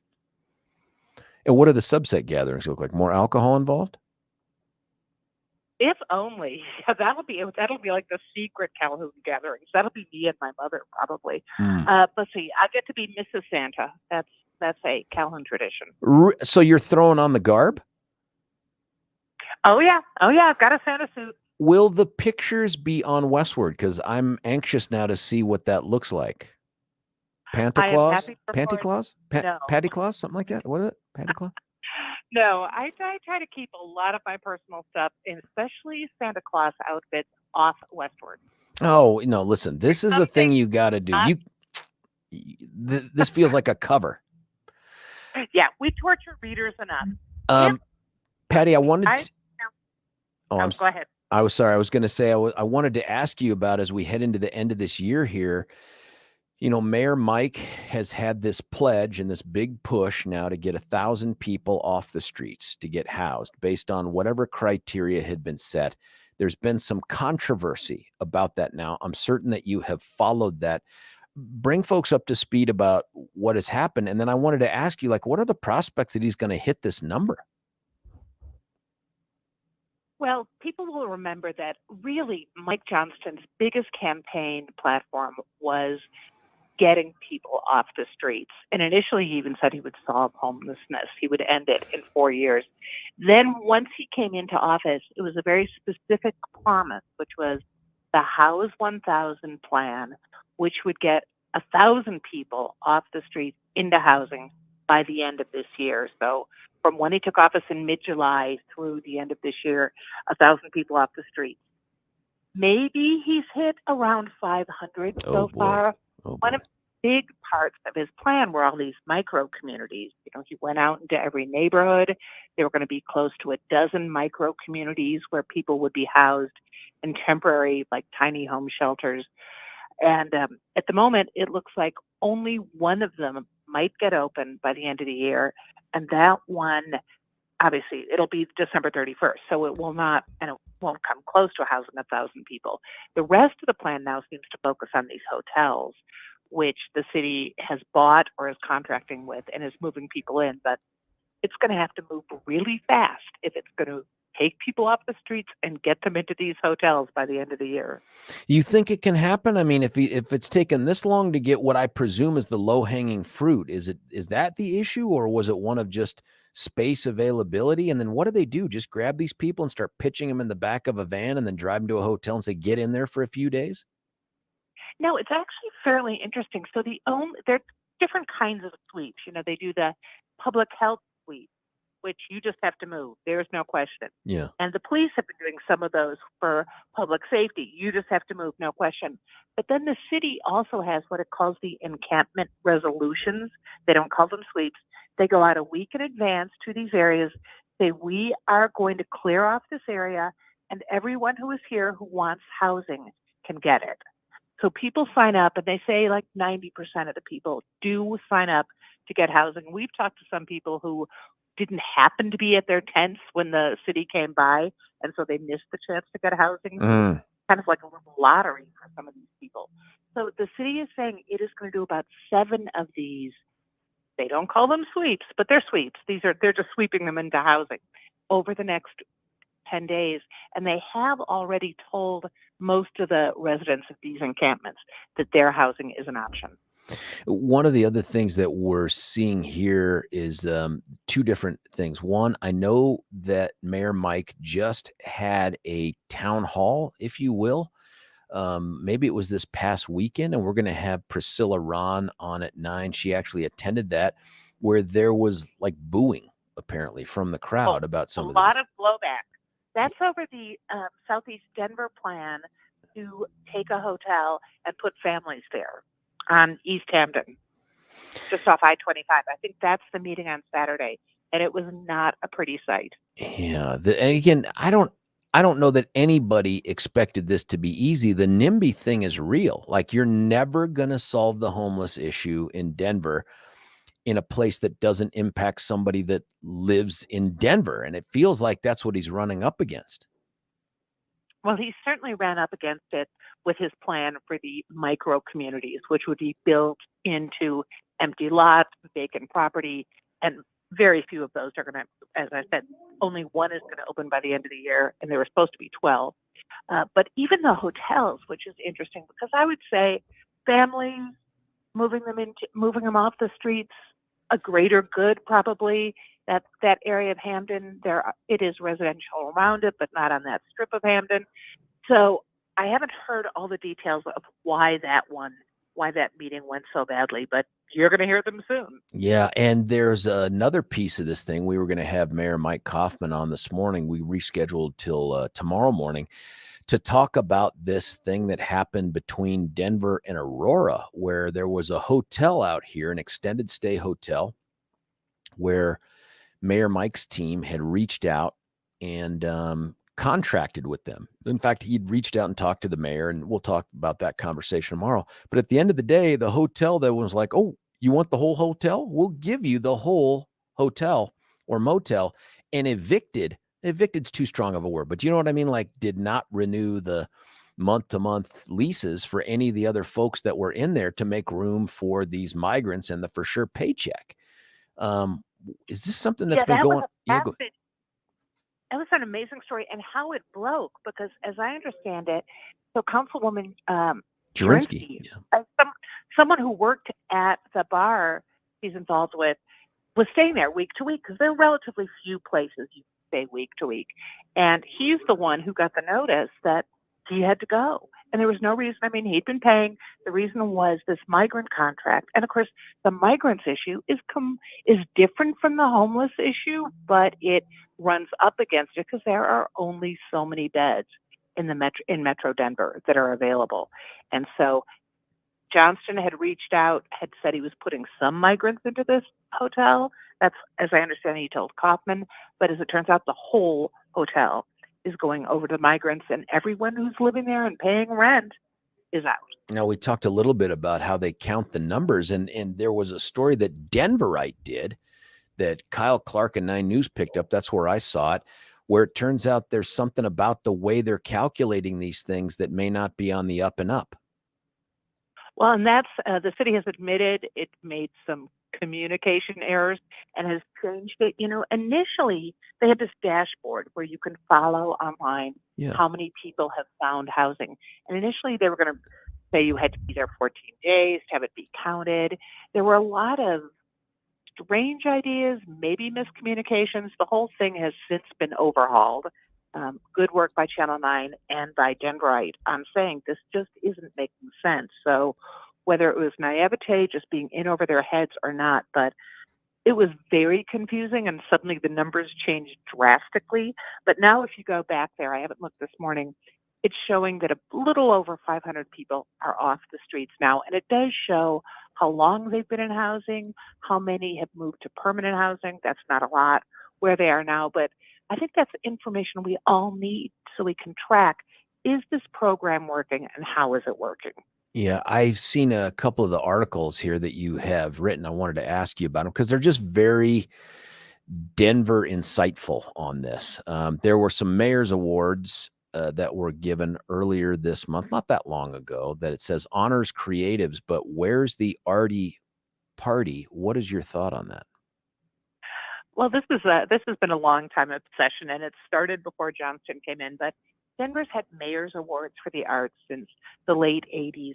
And when you think about what reasons you want to go out and about in Denver, it's the arts organizations, not just sporting events, but there are so many talented creative artists and arts organizations putting on fabulous things around town. And once a year, the mayor honors people, and they do it at a private function. So you don't actually, I mean, they do send out press releases to, the huge number of media people in town now, but you can't go see them at this award event. And I would love to just see a real city celebration. So we have some things to focus on beyond House 1000 and the migrants. Let's remember, this is a city that's been here for a long time. It's going to stay here for a long time. Let's celebrate what's good out there too. I agree with that. Can I ask you about a couple other things? One, this special session ushered in some real distractions from what it was supposed to be. Now, we can debate whether or not it was just an effort to codify HH once it got rejected by the voters. But the thing that became sort of the sideshow that took over the main tent was this stuff with Elizabeth Epps and the internal leadership, and it's not going away. She and a guy named Bob Marshall, who I think is the first Democrat in 1 billion years to be elected out of Douglas County, were each removed from their positions in the House Judiciary. What's going on there? Well, House Speaker Julie McCluskey just basically said there are consequences to your behavior, and you two are out. Now, Epps and Marshall had both sued on a whole open records policy earlier, that they were saying the meetings were not as open, decisions were being made behind closed doors. McCluskey is saying that wasn't the reason, but clearly she wants things to go more smoothly in the Judiciary Committee. And Elizabeth Epps, at the very end of the special session, there was a discussion, I think, on food, the SNAP program. Yep, SNAP. Getting federal funding for food. And she started talking about Palestine, which, no question, there was no food from Palestine coming into this. It was not a part of this proposal. And she really, I think for an hour, they weren't able to conduct any House floor business. So behavior does have consequences, and we're seeing it now. That McCluskey's like, nope, they don't have to be on our committee. Now, Bob Marshall's fascinating because he was the one who really attacked the Douglas County Board of Education. He did, yeah. Sued them. Yeah, sued them, was such a gadfly, such a thorn in their sides, and then wound up getting elected to the Colorado State House. So he is definitely going to be someone to watch. And of course, Douglas County School Board president has resigned, and that's going to be something to watch. That's something too. Whoever's going to replace that person, they got to make that decision. I would buy McCluskey's point that this was just about behavior unrelated to the lawsuit over the open record stuff if it didn't involve Bob Marshall. But Bob didn't do any of the Palestinian nonsense. Bob didn't take to the floor and, light himself on fire and stuff like that. It was just Epps. So I don't know how you bring him into this discussion without inviting some sort of reference back to the transparency suit. This feels a bit like revenge. By the way, I'm not blaming her for doing it. I mean, if you're the leadership and someone sues you for something that you do, I don't think you have to love them anymore, but just own what you've done. Right, exactly. Say, we have big things we need to get done next year in the legislature. They can vote on everything once it hits the floor, but they're not in the committee. I mean, she has a right to do that. And with the Epps situation, just Epps outburst alone was enough reason. But you're right that as far as we know, Marshall didn't do anything odd during that special session. No, he didn't. Is your sense of it that, I can't remember the numbers, but there are huge numbers of seats that are filled right now with really appointees, if that's the right term, of these small vacancy committees, right? Like they haven't won a real election, just the vacancy committee one, because so many of these folks move on to either run for city council or they get appointed by Mayor Mike or they do other stuff in state government. It's a huge number. Is there a concern about that at all from anyone under the Capitol? Are they going to try to change that? Or is it just like, nope, this is just how it goes? You would think there would be concern by the voters who don't get to vote. I mean, at this moment, I think it's 28 or 28 representatives, I think, lawmakers currently in the House and Senate in Colorado were appointed by these small committees, or elected, if you want to get technical, by small committees, not by voters at large. And now with the most recent resignation from Dixon, who can't even stand to do one more year because people are behaved so badly, that's another one that'll have to be filled. And I would think voters in Colorado at large would say, hey, we should be able to vote for our representative, not have it go through a little committee and just have it be cherry picked. So far you don't see the will there, but it could happen. I just wonder if that doesn't have to be a constitutional change. I'm just not smart enough to know the answer to that. If you would need to, I'm certain the voters would approve that, but whether it has to be a constitutional change or if you could do it by statute, but I don't see any of that being a big deal. As the last one I want to ask you about is a little closer to home for me. Are you following at all this Denver DA's race? We're just starting to. Since Beth McCann will not be in there, it looks like it's going to be a real fight. It does. I can't name for you more than two people in the race, but the two people I can name are the two people that I would guess, and I don't live in Denver, but I've been around it my whole life, would be the front runners. And one is John Walsh, the former U.S. attorney, partner at Wilmer Hale, who's got a bunch of big time endorsements, including, I think, Beth McCann. I saw some picture of him with Beth there. And then Leora Joseph. I don't know if there's another name out there, Patty, that you guys have fixated on, like, oh, that person's a player in this thing too. We haven't started fixating on that, partly because the field has been shifting as certain people say they're getting in, other people say they're getting out. Yeah, that's true.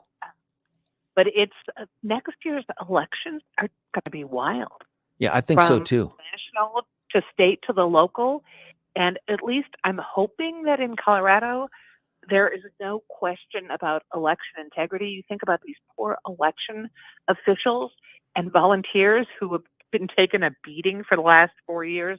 I hope we can just let them do their jobs. Okay, I want to believe that too, Patty, but we got a dude that was appointed to be like the chair of the election integrity subcommittee for the state GOP, a guy named Ron Hanks. You may have seen this one. A dude who actually turned on and campaigned against the Republican nominee for Senate. This guy's now been appointed to this position, came out with an email and a letter to all the clerks out there saying, don't certify the 2023 election. Like, what? I thought we were done with this. You would hope so. And the Colorado Republican Party is going to have to get this structure, get the people in charge somehow in line if the Republicans are ever going to win statewide again on some of this, because it's just looking like the party is run by crazies. And we know there are commonsensical people within the party that you just don't get to hear them. I mean, we just saw, there was a Arapahoe County commissioner, Arapahoe County member. We're going to have Rich on today at 9 or at 8 next, right after this. Yeah. Yeah, because it's gone crazy. And most of the county clerks in Colorado are Republican. They are proud of what they did certify the election. That's right. They work hard, and to be beaten up by their own party is crazy.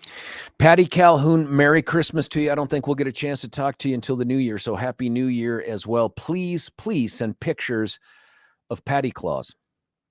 Oh, Mrs. Santa could pay a visit. Oh, I'd love to see that. I really would. Especially Patty, naughty, George. I hope Santa's very good to you this year. You too. Talk to you soon. Bye. Hey, that's Patty Calhoun of Westword. Listen, I went a little bit long because I love the conversations with Patty. When we come back, Jim's going to have worked some magic here and figured out whether or not we're even going to get to say, stick around for the 8 o'clock with Rich Sokel. It's George Brauchler, 710 KNUS.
George Brauchler back with you here, 710 KNUS. Listen, that music that's playing right now in the background tells you we are at the end of hour 2 of 4. Chuck Kirk at 10. I guess he gets 2 hours now, 10 to noon, followed by DPSG. And then Brandon Tatum after that. Hey, listen, when we come back, Rich Sokel, he's got a story to tell in a position he's taken. I'd love to chat with him about it. What's going on with the GOP when we return? George Brauchler, 710 KNUS. Say goodbye to clutter and hello to convenience when you experience organization transformation in your home. Roll 'em out shelves, your clutter transformation experts create affordable Colorado-crafted organized storage solutions. These custom options will maximize and organize your kitchen and bath storage as Roll 'em out shelves carefully designs and builds roll-out drawers to fit your space perfectly to clear the clutter. Contact owners Joyce and Brent at Roll 'em out Shelves to schedule your free in-home estimate today.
We're halfway through the Monday show on this week leading up to Christmas Eve. That's just a week from yesterday, folks. A week from today will be big time Christmas.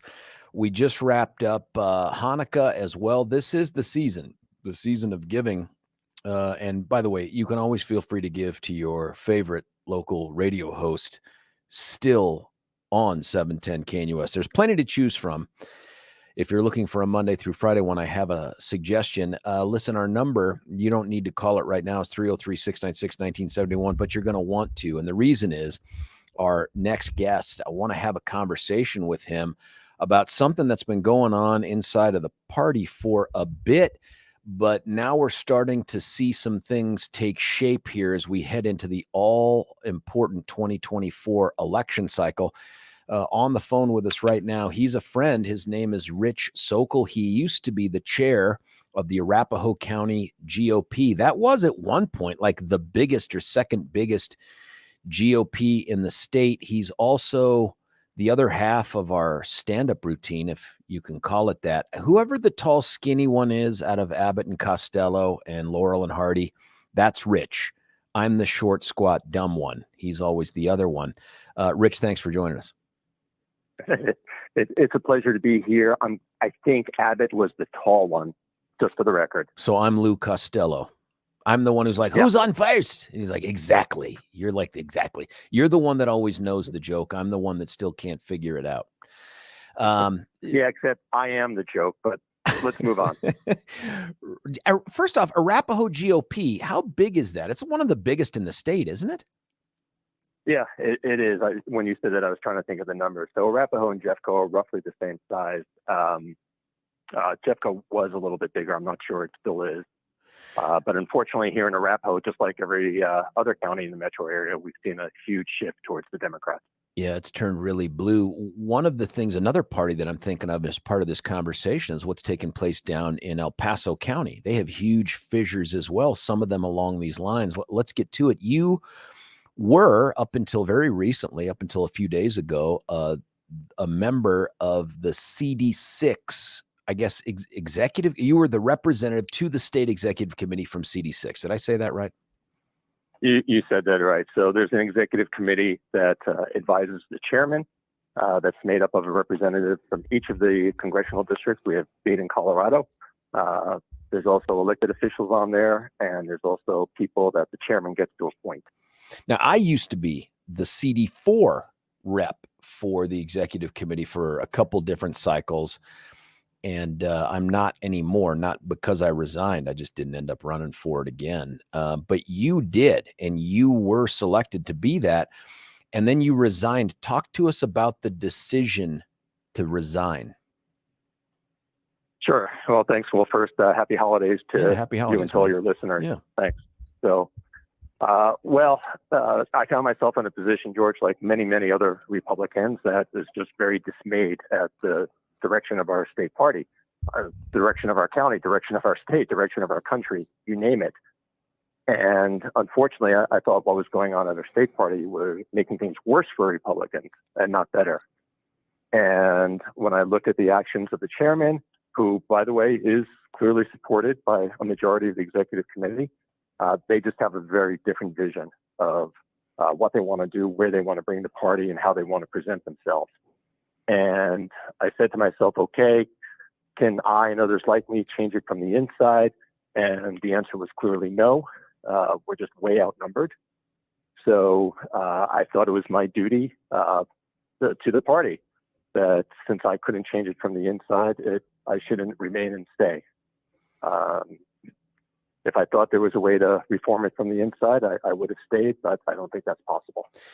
One of the things about this letter, and it's available on the Denver Gazette website, that's where I found the actual letter itself with your signature on it and everything, was it's not gratuitous. Like, it doesn't engage in a whole bunch of name calling. It's not like, I don't like you, Dave Williams, you're a horrible human being.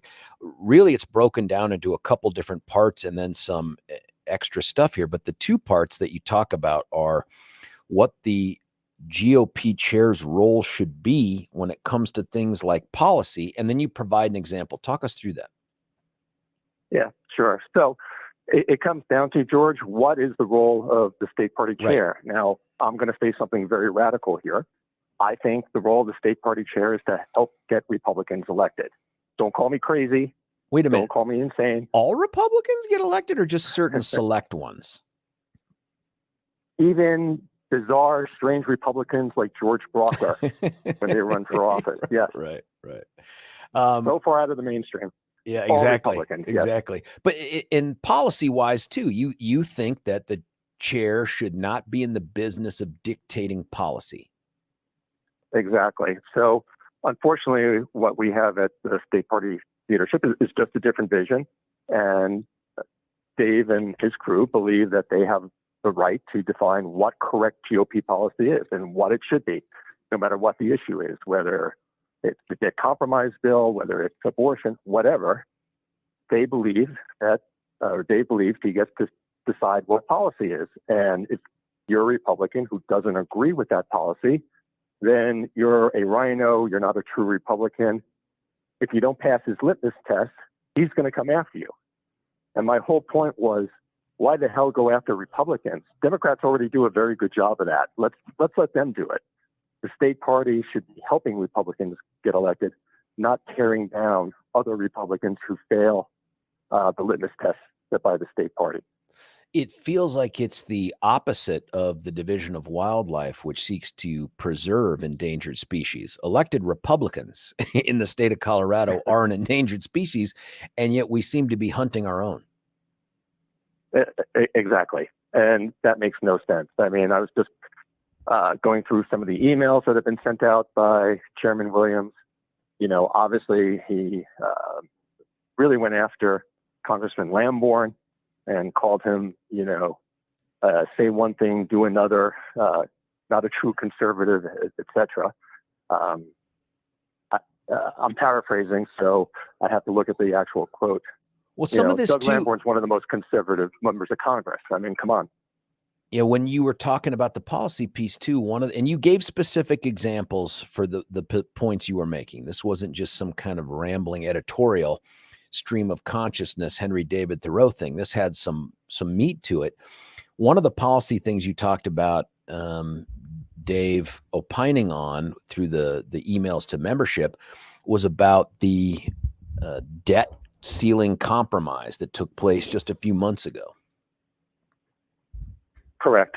So Dave Williams sent out an email before the vote occurred saying, hey, Republicans, call all your Republicans and tell them to vote against this. This thing is atrocious. No true Republican could ever vote for this. And again, what do you think about that, by the way? Caucus. What do you think about that? Do you think he should take that position? What if it's a vote of the executive committee to take that position? Is that something that the Republican GOP chair should be agnostic on? I think any issue that's contested within the Republican caucus, the state GOP should be agnostic on. The state GOP's role isn't to take a position, isn't to put his thumb on the scale. The state GOP should be neutral in all contested issues and should be there to help get all Republicans elected, not just those that passed his litmus test. Is that litmus test, you were a member of the executive committee, before these emails went out, were they vetted through the executive committee? No, not at all. So just so everyone understands how this works, the executive committee really only has two functions by our bylaws. The first is to approve the budget. And again, the budget is just, here's our projections of what we think the financials are going to be. And the second is just to consent to any director level appointments. So, for example, they set Dave Williams' salary, and any director level appointments the executive committee is supposed to approve. I guess there's also a third, and that's to hear any disputes within the party where, you know, there's a dispute over whether some group can use the Republican name. Yeah, that happened in El Paso. You may remember that one. That was kind of a big one earlier. Yep, I do. But so the real power really lies with the chairman. The executive committee is more an advise and consent type role.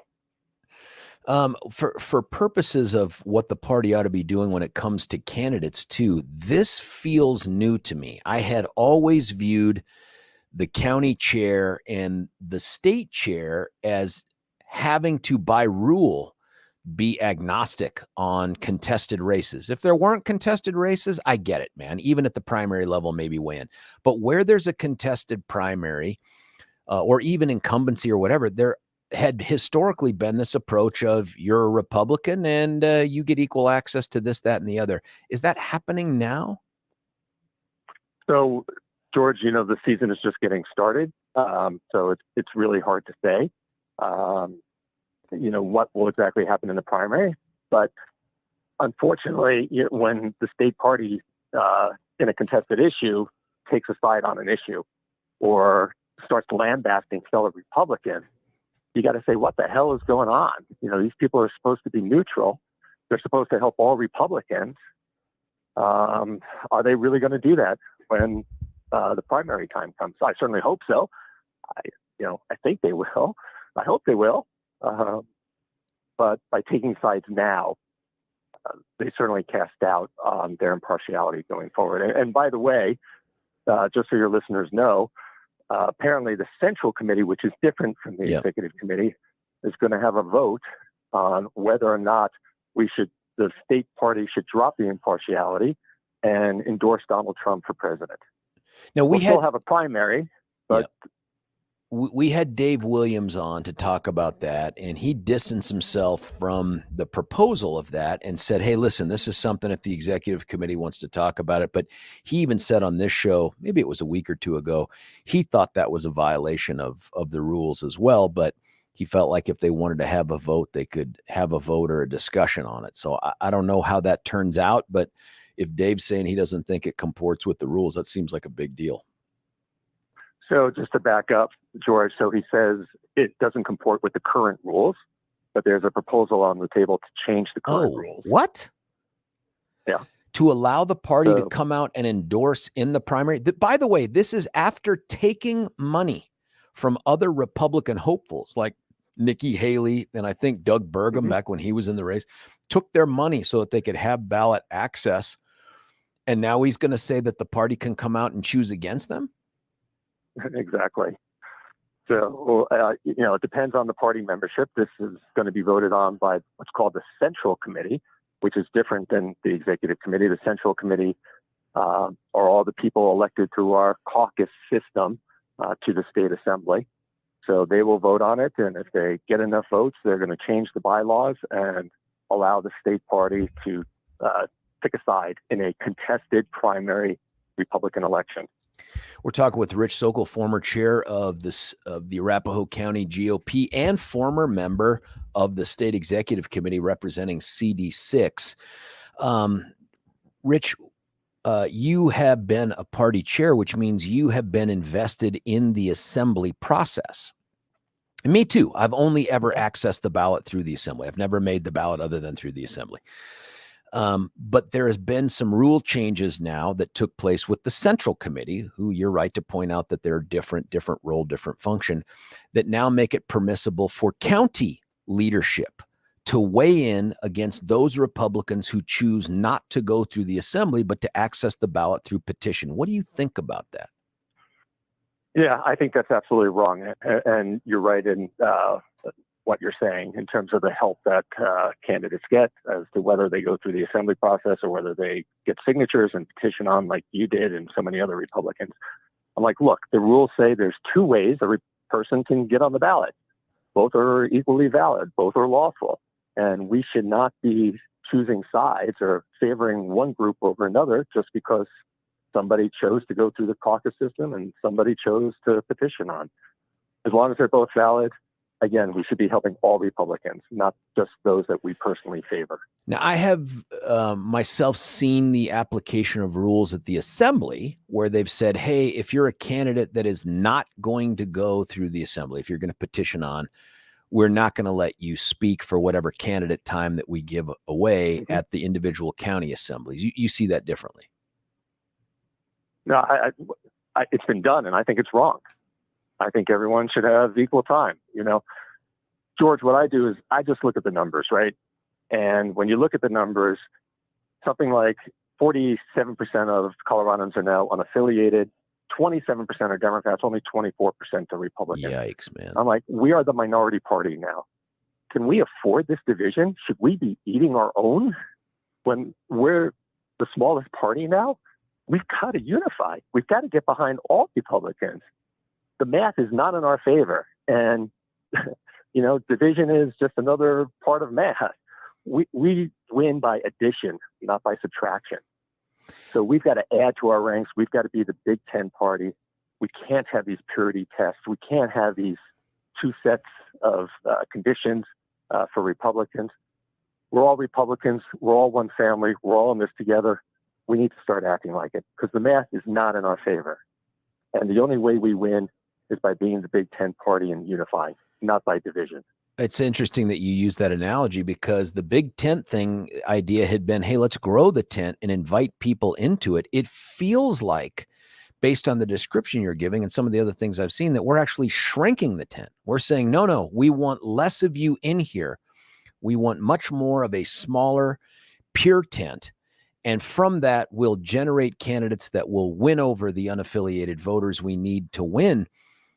I don't understand the logic behind it, as if somehow the Democrats are winning these races because our candidates aren't pure enough or conservative enough. And if we only did that, the people that drop votes for Bennett would turn around and vote for Ron Hanks or something. And it's like, if they ain't voting for Joe O'Dea, they ain't voting for Ron Hanks, right? Like that is not going to happen. That would make what happened to Joe O'Dea look like a close call. I don't understand the logic. What do you hear out there from folks in the party who are talking in terms of, no, we need more pure conservatives to the exclusion of other Republicans? Well, unfortunately, those are the people that are running the state party these days. And unfortunately, a lot of county party, El Paso, Douglas County, the list goes on. Some of our big strongholds. For whatever reason, George, is you hit the nail on the head. They think we grow by having less people in our tent. They think we win elections by having less people vote for our candidates. It doesn't make any sense. But unfortunately, these people, live in a world that's different from reality, the way I see it and the way many others see it. So, like, for example, you mentioned Joe O'Dea. Well, Chairman Williams, in an interview, went after Joe O'Dea and said, he just wasn't a quality candidate. I mean, it's not the role of the state party chair. We got to be helping each other, not tearing each other down. And the math just already isn't with us, and they're just making it worse. And yes, they think that the more extreme a person is, or the more they adhere to the purity test that these people have, the more likely it is that unaffiliated voters will vote for that Republican. It's insane. It doesn't make any sense.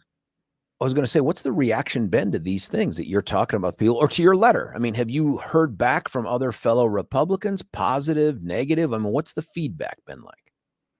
Yeah, well, other than this guy Brauchler, who was opposed to my letter, I'm just teasing. Yeah, vociferously.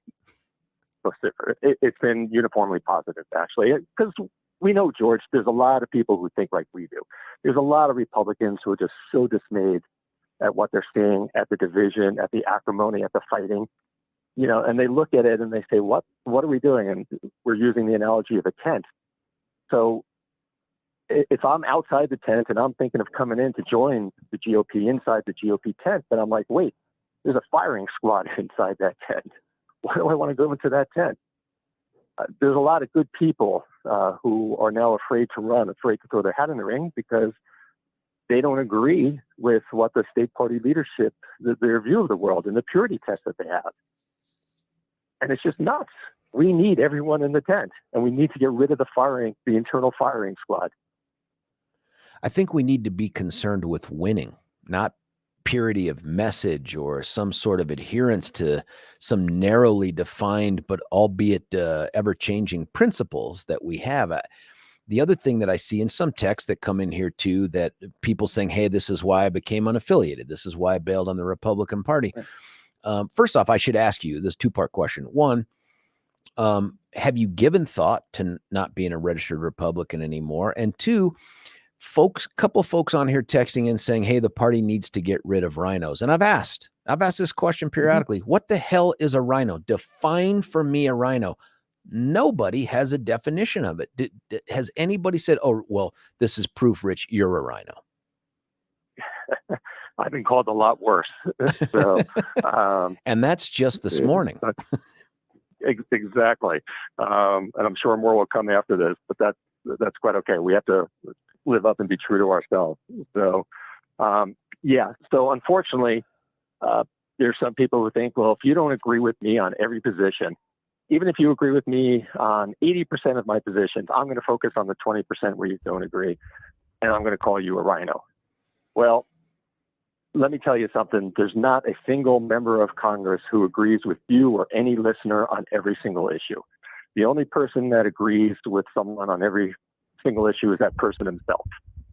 So the way we win elections is not through purity, as you said, but it's having a few guiding principles, allowing for some dissent, right? And there's always going to be some dissent, but getting people elected who share our basic core beliefs. And having these purity tests and calling people rhinos and this and that, I mean, how does that help us? That's my basic question. How does this help us? How does this help get Republicans elected?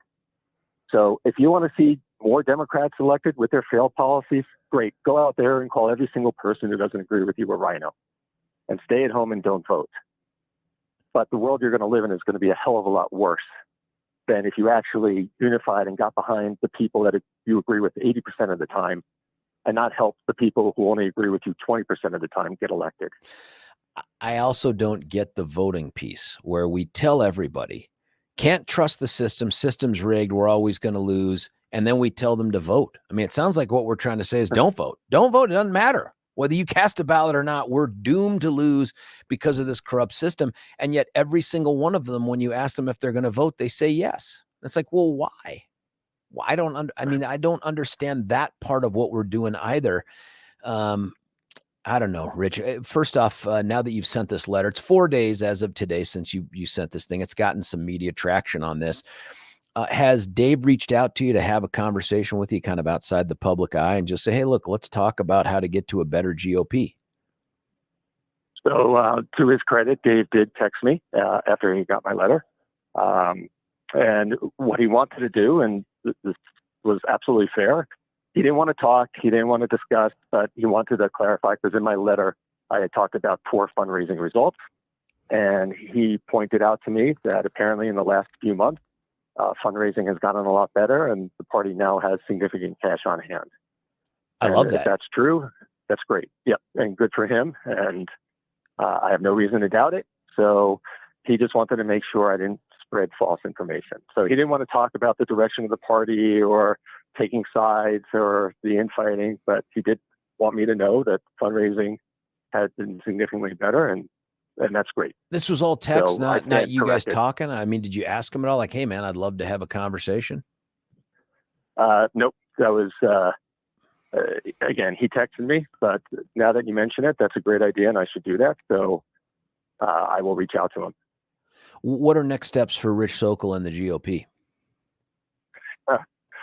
Well, there's a statement, George, that you have to hit bottom before you can start climbing up again. So a lot of people I talked to said, okay, just when you think things can't get worse, they do. We thought after the last several elections where we got shellacked, that things couldn't get worse. And now, unfortunately, I think the state party's taken us in the wrong direction. What we really need is, Republicans to wake up and to participate in the assembly process, in the caucus and assembly. Caucus and assembly is coming up. It's March 7th or March 9th, depending on what county you live in. You need to go, because right now, a lot of the people who go are the people who, want to figure out who's a rhino and who isn't, and that's what they're focused on. We need people to go who are focused on winning elections and beating Democrats. So if that's you, and that's what you're concerned about more than figuring out which Republican to go after, please go to caucus on March 7th or whenever your county is. If we get enough, people who think like we do to go to caucus, they elect the people to the state assembly and they elect the leadership of the party. So we need to get more people who think like us to get involved in the system, and not just, the people who, in my opinion, who have outlandish ideas, who tend to dominate the caucus and assembly process. Rich, final question. Tentatively right now, waiting for some other green light approvals here. I am headed to Israel towards the end of January. How safe? Just flying in and out of Tel Aviv. That's the part I care about. All right. So just so you and your listeners know, some of them know, I just came back from Israel. I went shortly after the war started, and I'm going back to Israel, leaving this Saturday night, and this time I'm bringing my family. Oh, I'm buddy. going back to Israel Saturday.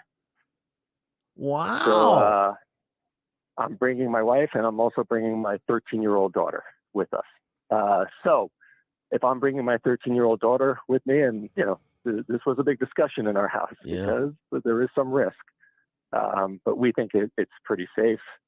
And so we're all going as a family. I guess it depends on what you think about your family, but I think you love them. So I don't think you on most days, at least. Yeah, absolutely. They're probably listening. So yes, I love you. I love you. How long are you going to be gone, man? I'm going to be there a little over 2 weeks again. We're going to go volunteer some more. Good for you, man. I'm bringing a lot of gear for troops and bringing medical kits for soldiers in the field. So we're excited to be going and doing what we can. But just to let you know, to make you feel safer, because I also worry, like you, George, that when you land in Israel, like that's when you're most vulnerable, to a missile. So all the El Al planes, El Al is the national carrier of Israel. They're the only airline flying. So all the El Al planes are equipped with flares. So in case a missile is shot at them, that in and of itself is its own concern, that the planes are equipped with flares for missiles. Oh, and I guess this means I'm not going to get any more traction on my mileage plus thing. Well, okay. I'll just have to join the El Al, whatever their frequent flyer program is. Listen, be safe, man. I'd love to talk with you, even when you're out there. As you know, your buddy Neil, my buddy Neil, calls in from there. Maybe we can get you on while you're out there with your family. We would be delighted, and keep praying for the soldiers of Israel and that they defeat the evil barbarians from Hamas. May it be soon. Amen to that. Rich, wouldn't that be a great Christmas present for the world? Oh, it would be. Yeah, to hear the end of Hamas.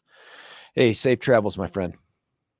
All right, buddy. You take care. Thank you for all you do for the GOP cause. Absolutely, man. I'll talk to you soon. Hey, that's Rich Sokel, former chair of the state GOP and now former executive committee member from CD6. Listen, we're going to cut away for a break. I've gone a little bit long here. I just got to do one quick thing before I cut away, and that's tell you about our friends at Ultra Botanica. You don't know that name. What you know is their product. It's called Ultra Cur. C-U-R, a little umlaut over the U. Ultra Cur is that patented all-natural supplement, curcumin-based, that has, through the studies that they've got, have shown that within 48 hours of taking this, 50% of everybody that takes it feels an improvement in their health condition because it's an antioxidant, it's an anti-inflammatory. It is pro good health. I've taken it. Billy's taken it. I experienced quicker pain relief even after those long runs that I was doing for that failed attempt at the Marine Corps marathon. Even then, I felt better about it. All you have to do to avail yourself of it is to go to getultranow.com, getultranow.com, check out the product. And then when you're convinced, and I think you will be pretty quickly, you just simply go to your natural grocers. You have to find the vitamin manager, Go to that person and say, can I get my 3-day free supply of this product? When you do, you try it. My guess is within 72 hours, you're going to be sold on it and you want to go get the rest. GetUltranow.com, GetUltranow.com. Our phone line, 303-696-1971. When we come back, Dwayne, Jay, the texts that are coming in, it's George Brauchler, 710 KNUS.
George Brauchler back with you here, 710 KNUS. My thanks to Rich Sokel. He is the former chair of the Arapahoe County GOP. He resigned from his position on the executive committee representing the 6th Congressional District in a letter we just discussed. I have to say this, I really appreciate Rich, courageous guy, not just in his support for Israel and his faith, but for the GOP itself. But I'll say this too, I also really respect Dave Williams' willingness to come on and answer the questions from me and others. And he does that. He does that routinely. And so my expectation is that we'll get Dave back on here, I don't know, whenever he's regularly scheduled to do it, and have this conversation and get his response to this. And I appreciate that Rich has said, look, we had this text exchange, but I am going to reach out to him and have a conversation about how, in his opinion, to make the GOP better. Texts that have come in here, and I'm going to get to the calls with Dwayne and Jay in just a second here. Some great interview. Thank you so much. Rich is spot on. I couldn't agree more. My suspicion, this is all about never Trumpers in the GOP. Am I wrong? I don't think it's all about never Trumpers. And I don't know that I should have asked Rich, but I don't think Rich is a never Trumper. I think Rich voted probably like I did for Trump 2 times. And if he becomes the nominee, short of something else developing, I presume I'd support him again, and Rich would too. But having said that, is that the definition of a Republican? You have to be a Trumper? And I've asked the question about the rhino piece.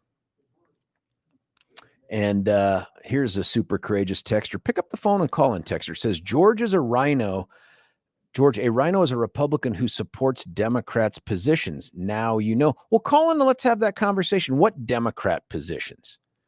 Is anybody, and it was bipartisan, is anybody who supported any of the debt relief package, is that not a Republican position? And who determines what the quote-unquote Republican position is? Isn't it Republicans? Like, what's that other thing? I secretly think that all of this move is about the pro-Trumpers, the always Trumpers. And that is, if you don't drink the bathwater, then you're not on our team. You can't be on our team. There simply is no other reason for the party to even entertain a potential rule change in order to permit it prior to a primary to come out and endorse one candidate for president, even if they're huge in the polls. I mean, it just doesn't make any sense that they would do that. But I really do believe that at the end of the day, all of this is about Donald Trump. It has less to, like, what are the principles that Donald Trump stands for? We've had that conversation on the radio. Nobody can come up with anything other than America first, and then they can't define what that means. I mean, border security, and then they say, well, yeah, but he built the wall. Well, he didn't build the wall. Well, he didn't build the wall because of Congress. But he had Mexico pay for it. Well, he didn't have Mexico. Well, he didn't have Mexico pay for it because of Congress and because of backstabbers in his own party. I mean, we make more excuses for this guy, and that's okay. Some of them are legit, but I feel like a lot of this isn't about never Trumpers. It's about the gotta be a Trumper. But what do I know? 303-696-1971. Dwayne from Divide, you're on 710. Dwayne, how are you? What do you think? Well, good morning, sir. Yes, we got through the last cold spell and life is good. Yeah, good. A couple of things. While I was on hold, I got to watch Senatorial Chambers movies. Oh, you really looked that up, huh? Good Lord, buddy. Well, that is. Well, I was surprised, and all. There's pictures of the young petulant little twit next to the president, and I use that last word, president, with a slight smile in my mouth. But I find myself just going, the fact that he wants to sue, it's like amazing that he's so absolutely belligerent about his activities. And it's like, it doesn't shock me, much like the White House with the anti-Marxist, anti-police people in the video that everybody's so chattery about. Oh, yeah. The main reason I called was because of the homeless. Yeah. And I don't know if your boys know about him. I'm sure you don't, unfortunately. Yeah. Mr. Beast. Have no. Heard Oh, yeah. of him? I've heard about Mr. Beast from the boys. You're right. From the boys. Yep. Okay. He just put 100 wells through Africa. He also put in whiteboards, new school supplies, new books. And I've seen ads on TV can you help us get one well into Africa? Yeah, and it seems like it takes zillions of dollars. Well, he walked over and did the whole thing over a couple of months. Mm. And I don't see why we're not talking to Mr. Beast and going, sir, we'd like to see if you could assist with us on how to create, 500 homes or 1,000 homes, or what, maybe we need to double bunk some of these people, because as I had my time, I'm sure there were days that you shared a place with at least 2-3 people. Mm-hmm. Oh yeah. So I think that the homeless should have at least that same opportunity. I don't want to see them in single operated rooms with cable TV and a steam shower. I mean, I'm just a little bit the against cold that. plunge. The cold plunge is in there. I think the other thing about Mr. Beast, and you're probably getting there, Dwayne, is that he has been criticized by those on the left who talk about all of his efforts in Africa being this perpetuation of the great white savior, mystique and all this. And I'm like, mythology. I'm like, what are you, does it matter what color he is, or does it matter what he's doing? Like the crazy controversies that have sprung up around good deeds is ridiculous. Have you seen the Bill Maher commentary about it?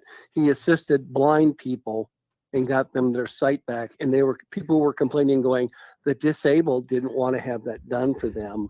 They liked being disabled. And, I sit here with multiple wounds and everything 40 years later.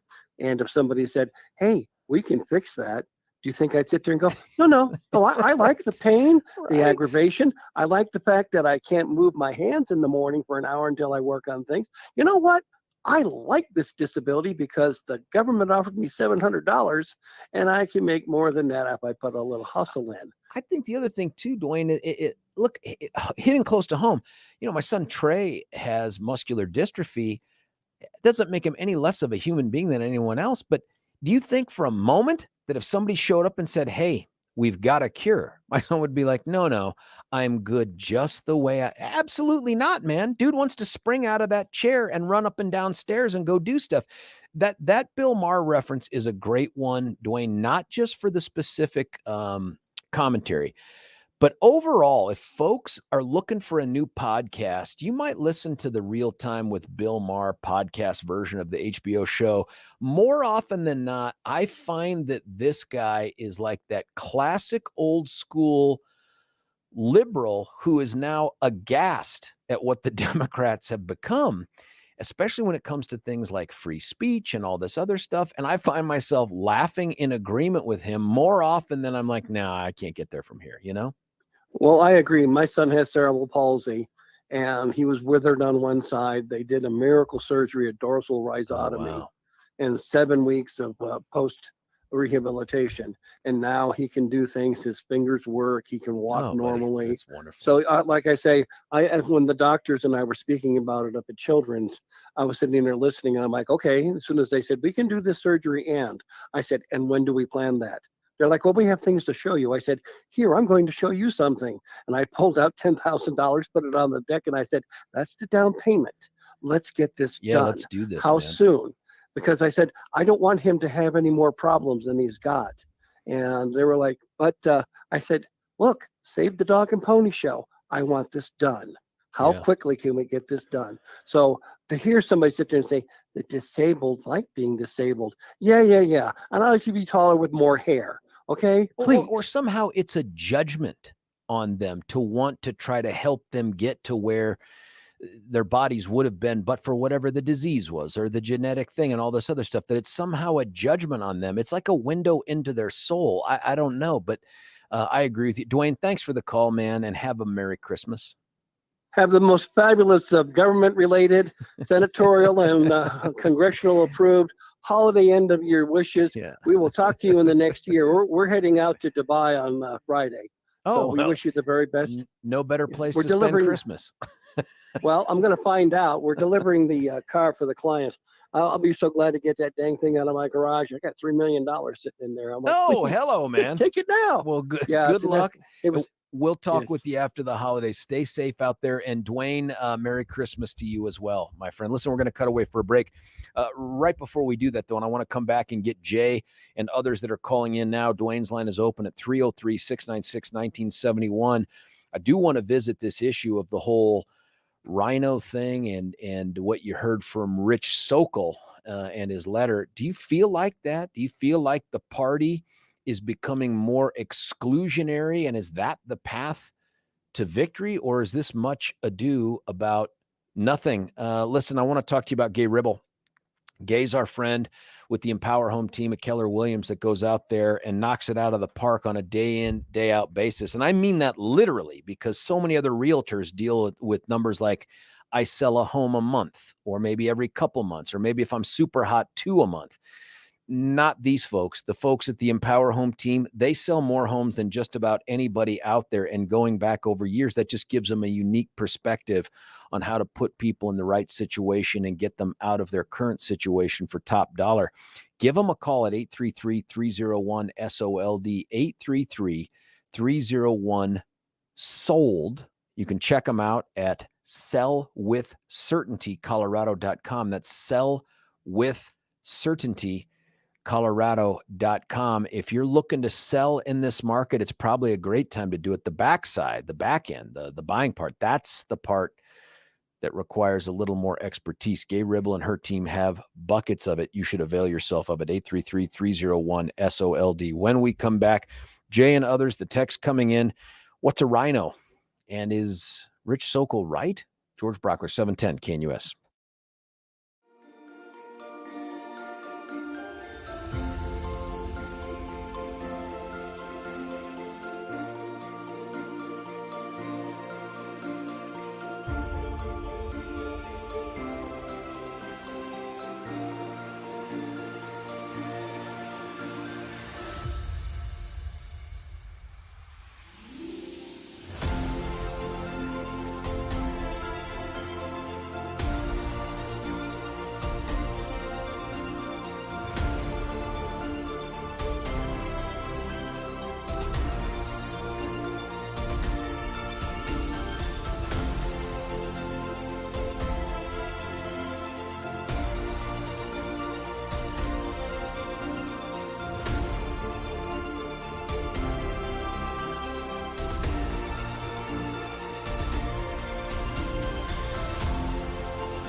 George Brauchler back with you here, 710 KNUS. Not a lot of time to tell you before we wrap up this hour and get to Pricilla Rahn, but I want to tell you about Beau Visage Skincare and Spa. It's not too late to give this gift. If you're running low on time and high on expectations, Beau Visage allows you to give the experience of a lifetime. Do the half-day spa package. They have others than that, but that's the most popular one this time of year.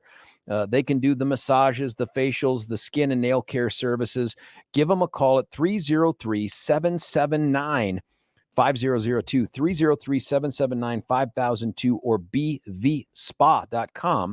That's Beau Visage, bvspa.com. When we come back, Pricilla Rahn, she was at a meeting about homelessness in Denver. It didn't go that well. George Brauchler, 710 KNUS.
George Brauchler back with you here, 710 KNUS. It's the final hour of the Monday show. This, of course, is the week leading up to the Christmas holiday itself. Next Sunday, Christmas Eve, I can't believe it, a week from today is Christmas.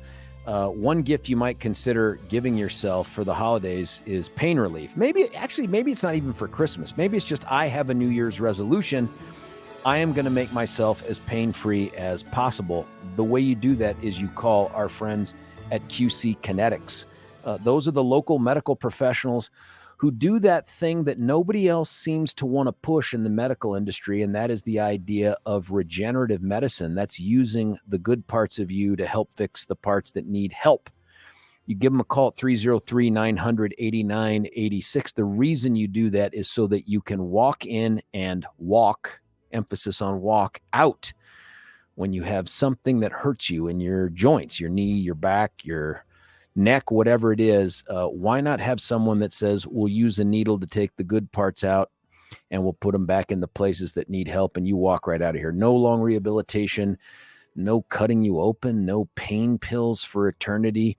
That's QC Kinetics. Go check them out at Q, that's the letter, C, that's a letter, kinetics.com. And then give them a call and quiz them before you use them. 303-900-8986, 303-900-8986. Pleased to have in studio. I just texted her the phone number when we wrapped up the last hour. I completely underestimated her commitment to the show itself. Joining us in studio right now is Pricilla Rahn. She has worn so many hats, it's hard to imagine you don't have giant bald spots all over your head, Priscilla, but you don't. She is the former vice chair of the state party. She is a teacher on break right now, an educator on break. She's a candidate for county commissioner in Douglas County. That's my home county, the bestest county. And she was also an attendee at an event this weekend in Denver. And that's why I asked her to come on the radio with us. First off, Priscilla, thanks for joining us. It's great to be here, George. Listen, before we get into that business, you were nice enough to bring in a gift. If you're on the Rumbles or the YouTube, you're going to see me. I'm kind of opening this a little bit early here. Some of you may not know this, but Priscilla is like the Heisenberg of candles from Breaking Bad. These are drug-related No, they're not. They are not drug-related candles. Tell me what I'm unwrapping here. Describe it for people as we hold it up. You mother of God. Yes, you. Folks, that's right. What the? I have my own fragrance. You have your own fragrance. And it's perfect. Tell them what it says. It's called broccoli and feet. Brock. Oh my goodness. Now the Brock part is for broccoli, but the feet part is because I have asked Priscilla for years now to come up with a scent for her candle that is feet. I thought that would be Kellner's. That's the scent of Kellner's Jonas Prudence one, but it turns out this one actually smells really good. It's actually tonka and oud, so very outdoorsy. Tonka like the truck? No, it's tonka like wood. Oh, tonka like wood. And what's oud? It's like O-U-D. a bean. Yeah, it's like a bean. It's very Colorado, really? Outdoorsy, manly man. If I was allowed to light things in here while we were on camera, I would. I mean, James or Bill are usually the ones that are lighting things up, but this actually smells really good. Where can people go to get them some broccoli and feet? This is so wonderful. No one can get broccoli and feet, but they can get a candle at my Etsy shop, which is Rodell Organics, and it's spelled RHODELL Organics, plural. Awesome. On Etsy, or you can find me. This is such a thoughtful and very personalized gift. Thank you so much. That's awesome, Priscilla. Thank you. You're and Merry very Christmas welcome. I didn't get you anything except some airtime to talk about what you just went through this weekend. First off, what was the meeting and why on earth did you go? So the meeting was Mayor Johnston was going to talk to the community in Southeast Denver off of Hampton, in Tamarack area, about purchasing the Embassy Suites, which is across from the Whole Foods, to house migrant families, homeless families. And the reason why I went is because I'm on the Denver Police Chief's Community Advisory Board, and also because I teach at Hamilton Middle School, which would impact any increase in student numbers. I was just very interested in getting more information. I didn't have a lot of information because I don't live in Denver. I don't vote in Denver. But we were made aware as a staff at Hamilton Middle School that this would be a possibility. We're already over 100. We're 100 students over our projection. Wait, are those migrant students? Is that the source of them, or is it other neighborhood things? I don't know. I can't give you facts, but I do know a lot of our students that have been coming in are second language learners. So they're speaking Spanish. So, I think it's just a natural result of the migrants coming into Denver. So we are I won't say we're over capacity, but we're over the predictions that we had, and we lost some teachers. So our class sizes have been huge, and I'm volunteering to teach an extra class. So I'm giving up my planning period second semester to teach an extra class so that we can get students in electives and make sure that. Well, let's step back a moment, because you and I know that when Douglas County was losing teachers, it was usually because of money. And now that we've passed the 5A, 5B, why would a Denver school be losing teachers? Is it just normal attrition, like retirement, or what's going on? Money for a teacher is not necessarily the reason that they stay. We lose teachers all the time. We have a shortage just like anywhere else, but teachers leave because maybe what they expected for student discipline, and it's a tough job. I mean, students these days are very abusive. Parents are not as supportive, and teachers don't appreciate the abuse. And there's no amount of money for the stress that you have to deal with when you are teaching in a public system. $1 million. Okay. I knew it. I knew there would be. So I wanted to see how many more students we would potentially get if the city purchased the Embassy Suites and housed more students. Now, was this a meeting, by the way, to say we are doing it? What do you think? Or was it, should we do it? The truth, it's a decision. I think the mayor has the votes he needs to have this pass. It was more of an informational meeting. We've seen this before, when government organizations and even school boards say, we're going to do this listening tour, but the decision's already made. And they might take a little bit of feedback and go back and tweak something here or there. But essentially, as Mayor Johnston said to a resident, this is what I campaigned on. This is what the voters elected me to do. I said I was going to address this, and this is the way he's addressing it. It's fair, because it was front and center in a whole bunch of campaigns, his in particular. So I get it, man. I get it. He feels like, listen, when I win, this has got to be an endorsement of the things I ran on. I understand that logic. But the community had a lot of questions, very, very valid questions around what are the expectations around the folks that are living here. The mayor says he's focusing on families, but the community wasn't satisfied with just a public statement. They want something in writing that is an assurance that it's only families. The mayor said that the children that will be living there would be under 5 years old. I don't know how you can enforce that only children, under 5 years old are living there. I'm sure they all brought their birth certificates and stuff with them to share with city officials. No? You seem skeptical. I'm very skeptical of the government. I'm very, very skeptical. A lot of great questions around safety, drug use. Business owners came and were very concerned about the impacts there in the business over there in Tamarack Square, property values. A lot of these questions were brought up. I don't think that the community was satisfied with the answers. So one of the people from the city said that the first step is for Denver to apply for a change of use permit that would change it from a hotel to a different zoning application. I Googled change of permit in Denver. I couldn't find a form entitled that. Wow. But I did find a form for zoning. The only thing that I could connect was a residential care use, which would be type 4, 101 or more guests for something like that. But the thing that I had questioned was the hosting of a community information meeting, which is one of the requirements for the city. And anybody can go online and look this up as far as what the city is required to do to notify the public of a rezoning. And based on what I'm reading, and again, I don't live in Denver, so I haven't received any notices, but the notice for this meeting on Saturday only publicly, the signs went up around that Whole Foods like a week saw a before. Picture you sent me of the sign. Yeah. Right. It was about a week before. Well, I mean, it has to be at least 21 days.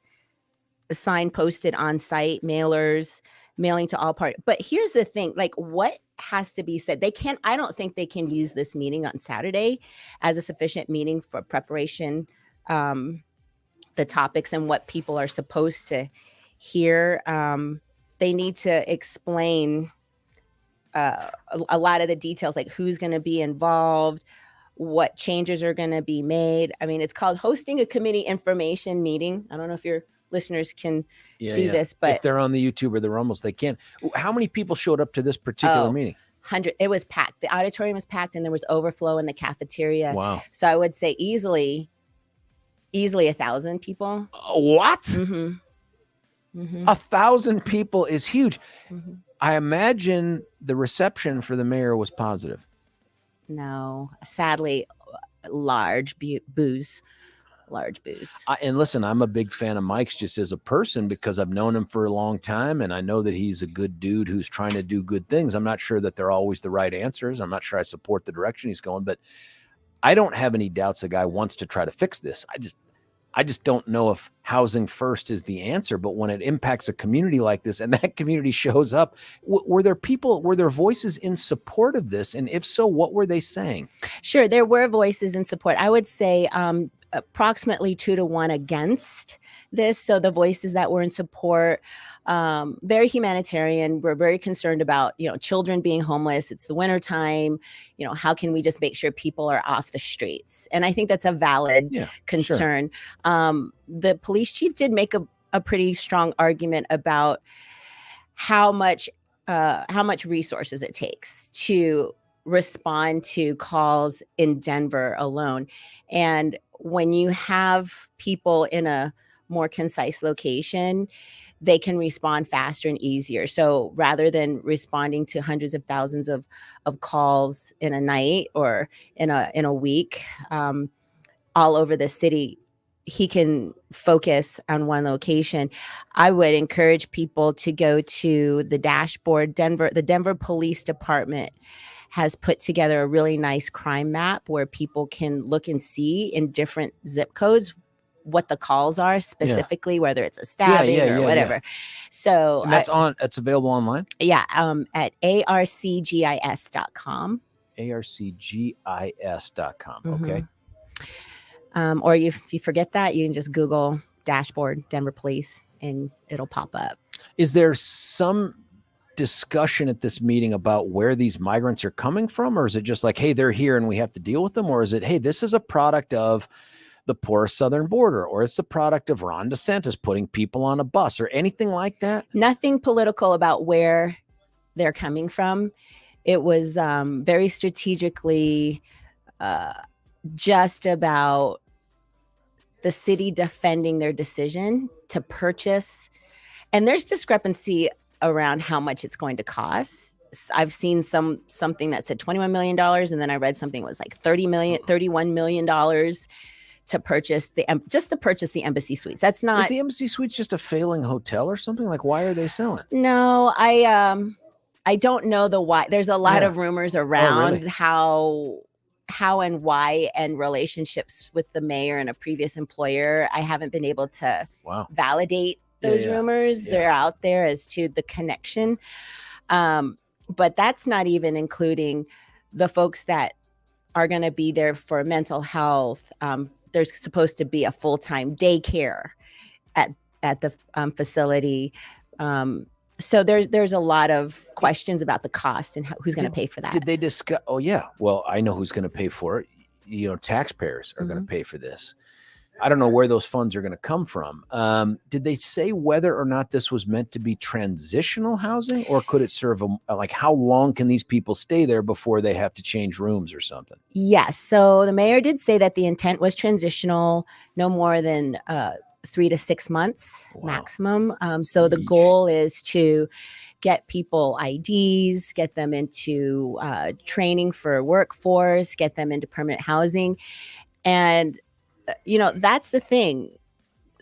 People need to have permanent housing and own their own houses. I mean, to get ahead. I think setting up a system where folks are constantly renting and they're constantly moving and transitioning and they can't find stability, that's not good for any community. So they have their hands full. Denver has their hands full in trying to solve this problem in 3 to 6 months to get someone who maybe doesn't know the language, an ID, some work training, get them plugged into a permanent home. And then he talked about buses. Like people were asking school buses, how, if someone's here temporarily, children are here and they start going to school and they move to a different part of the city, but they like their homeschool or the mayor's meeting with the superintendent today is what he said to talk about this. But we don't even have enough school buses in Denver to bring kids in to school from their neighborhoods to go on field trips. I don't see how you can have an agreement to bus a couple of kids from one area of town to another school as a commitment, but that is the commitment. So I'm like, how is this going to actually be executed? But those are the details that should have been brought forth, because tonight they're voting on it. They're voting on it tonight at City Council? They're voting on it tonight at City Council. Are you going to that thing? I wasn't planning on going to this. Will it be live streamed if someone wanted to watch? It's live streamed. Where do you go to find that? There must Google Denver City Council meeting. Something. That's what I did. I Googled Denver City Council. And you're so resourceful. But there's but here's another thing. They'll give the ordinance number 23 whatever, but there's no hyperlink to any documents. And as someone in the public who's trying to read the details, there's no information for the public. It's everything's secret. Jeez. or just some general, information. And I don't think that's right to do to the public and say, we're going to vote on this. Check off, we had a meeting at Hamilton Middle School, but we really didn't give the details per our own rules for public meeting, but we're going to make a decision. And I don't know the order of how they, if they're just in the rezoning portion right now, if that's step one, but it's just not clear. So I just would encourage people who live in Denver who care about this issue and just want answers. I think we all care about immigrants, and but for me personally, if you move to a country, especially in America, you should have a job, pay for your housing, take care of yourself. I think that's the right thing to do. Well, a question along those lines. Is there any discussion of whether this is limited to people who are here legally? And what I mean by that is, there's been this super laxed asylum seeking policy that the Biden administration has had, where they've said, hey, if you are or claim to be from Venezuela, for instance, like that, you get greenlit and you can come in the country. We're going to give you papers. I can't remember the number of the visa, but it's like something -1 visa. And it's good until you have to go to your first hearing, which could be 3 years away from now. Is that who this thing is happening for? Or is it just, hey, I broke into the country or whatever, and I'd also like my city paid for lodging, and they're going to help them get trained up on jobs too? There was no explicit conversation like that. But when I hear the mayor say we are going to help folks get IDs, you can read between the lines as far as what they're planning to do and who it's for. I mean, if you're coming into this country and you don't have an ID and the city's helping you get an ID, people should ask questions and get those questions answered as far as, what is the city doing for our homeless? I mean, that was a big question that I've heard just from folks that I just talked to. Who's getting displaced? Is it a migrant family that's coming in and then displacing a homeless family? Well, we saw in Aurora, if you heard that, we saw migrant families coming in, and that extended stay hotel or whatever, Quality Inn, booted out the Aurora residents that were there in exchange for these guys. Right. So are we really fixing a problem, or are we putting a Band-Aid? So the source of the issue is that we have too many people coming in, and not enough resources or I don't know, the support for folks moving into Denver, there's a backlog. They've already talked about that. Like, it's taking folks a year to get processed through from the city. So if we get more and more people moving into Denver who need services, I don't know what's going to happen. We just don't have the capacity. And it is putting a burden on the schools because, our heart as educators is to make sure we're educating any child that comes through our door. We don't care who it is. But when they're moving and moving and moving, and there's that revolving door, it's really hard to have an educational system where we're producing students who are prepared for college or career. I mean, we can look at the data in Denver public schools alone. It's dismal. Our kids are not graduating proficient in reading and literacy and math. So we have an issue that needs to be addressed. And I think it's a political conversation. Yes. I think also it is undeniable, especially for an educator, if you have a class size of, I'm making this up, 25, I'm just making that up. If you have a class size of 25, whole bunch of migrants are pumped into the system and put there, and now your class size is 30 or more. There's no question that has a negative impact. I don't know how you measure it, but a negative impact on the 25 that you had to begin with. And I don't hear anybody saying, thank goodness they're here to take up the capacity because class sizes were way too small for way too long. I never hear anyone say that. 100%. I know at my school, there's a teacher who was close to 50 kids in one classroom this semester. What grade? We're middle school. Teaching a subject? Yeah, a class because, but they were our 50? Close to, I believe it was 49. Don't quote me on that, but it was close to that. It was 40 is appalling. It is. They're packed in like sardines, and this is what's happening. George, this is such a tender topic for me because of the impacts of what having an open border does to our states. And yes, we have people that, you have to vet them individually to know exactly what their story is. And we want to have compassionate solutions to the things that are happening. But at the end of the day, we still have a fentanyl problem. We still have a drug problem. Students are getting their hands on marijuana, which is a gateway drug. They're coming to school high. Middle school kids? Oh, absolutely. They're bringing marijuana into the middle schools. We have a problem. And if our kids can't learn because of whatever their situation is, it's a problem and it's a burden on our community. And we need to have real solutions. Getting families off the streets is a solution. I'm not going to lie. Like, of course, you don't want kids out on the street in the winter time. So getting them a roof over their head and all of that. But that's, again, a Band-Aid to the bigger solution. And there was no conversation at that meeting on Saturday as to how we solve the bigger problem that we're seeing in our city. And kicking the can down the road is what our government officials have been doing and taxing people. Shocked. We're talking with Pricilla Rahn. She's not only an educator in Denver who will be impacted by some of the decisions discussed at this Hamilton Middle School meeting of 1,000-ish people on Saturday, but also a member of the Denver Police Board. Denver Police Chiefs Community Advisory Board. Police Chiefs Community Advisory Board, right on the tip of my tongue. Listen, can you stick around for another segment? I'd like to broaden the topic. Okay. But I appreciate that you've sunk your teeth into this one. And that's a perfect segue into my teeth. And who services them? It's Twin Aspen Dental Center, our good friends, Dr. Richter and Snyder. A lot of people can't do that segue, Priscilla. That was brilliant. That takes many months of professional honing of skills. Doctors Richter and Snyder, right down there off of Parker Road, about Stroh Ranch and Parker.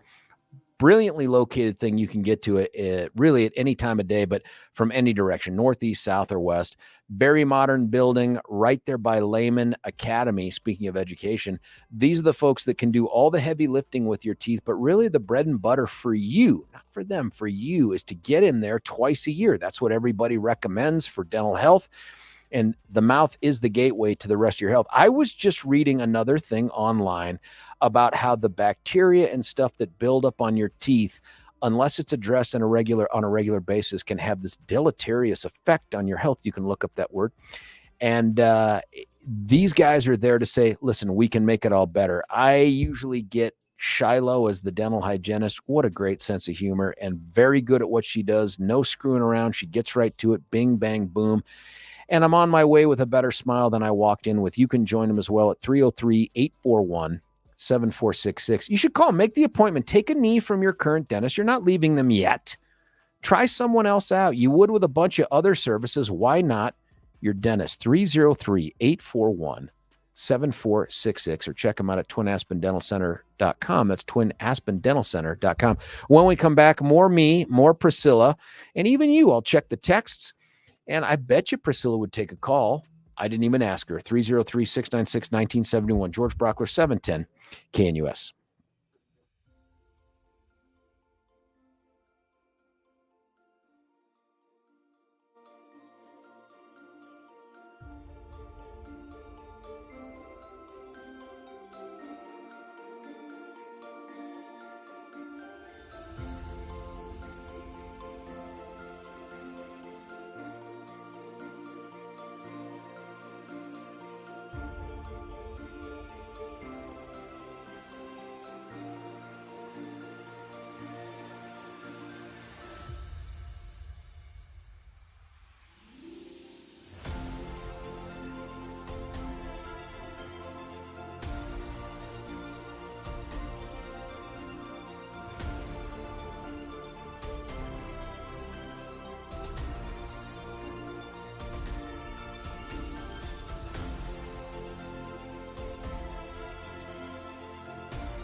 George Brauchler back with you here, 710 KNUS. We're on that back half of that last hour of the show for this Monday before we turn it over to Chuck Kirk. He gets a couple hours now up until noon.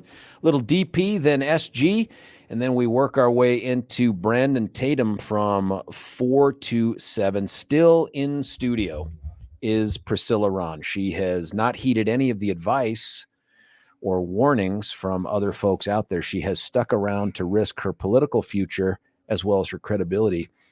Here's one. Yay, I attended Hamilton back in the 70s.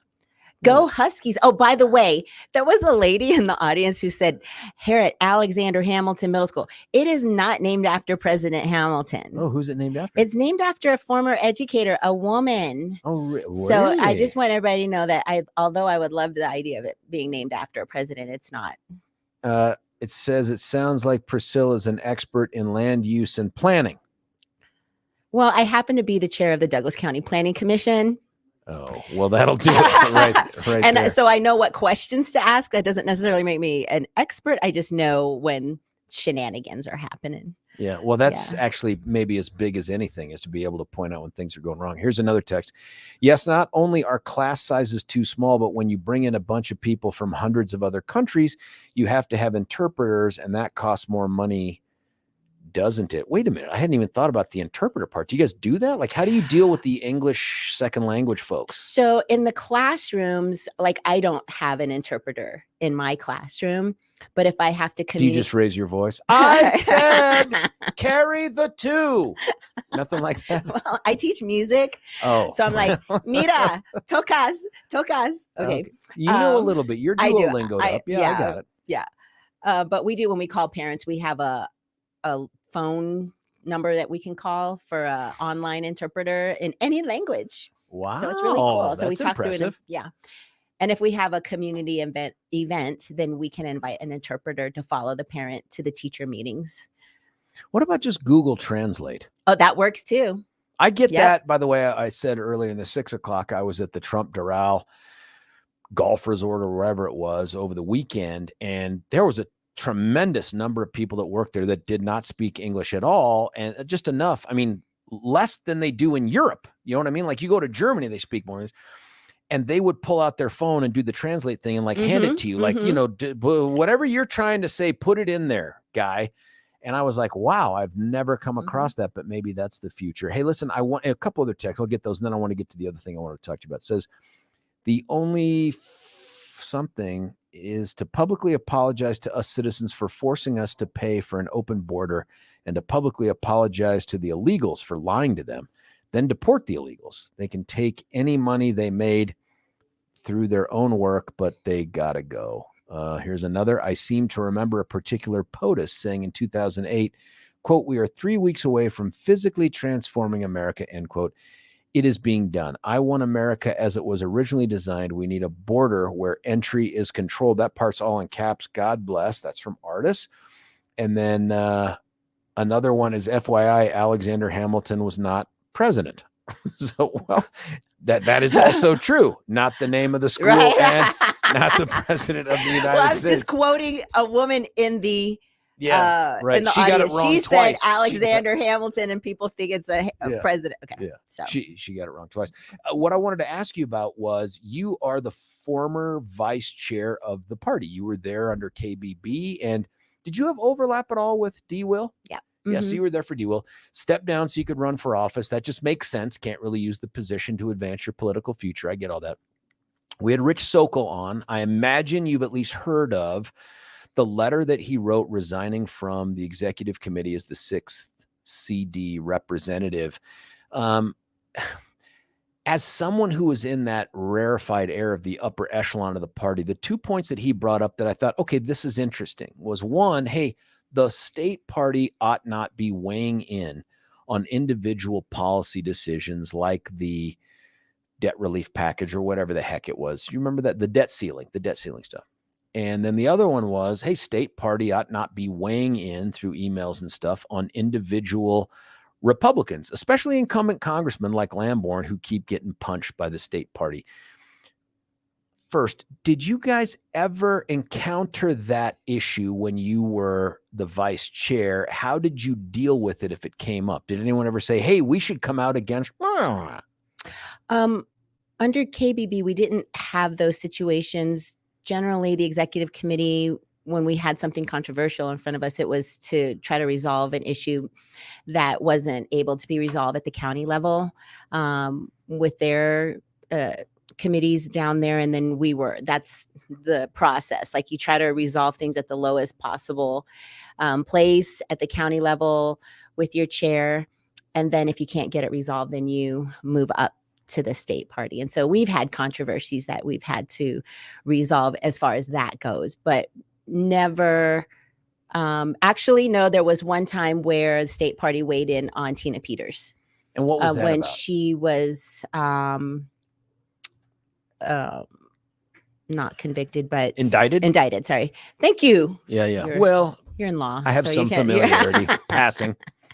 Indicted on those felony accounts. Yeah, out of Mesa County. Yep. So that was the only time that I remember under KBB where the state party made a public statement about that, but generally not to the degree that we're seeing with the new administration commenting on, elected officials.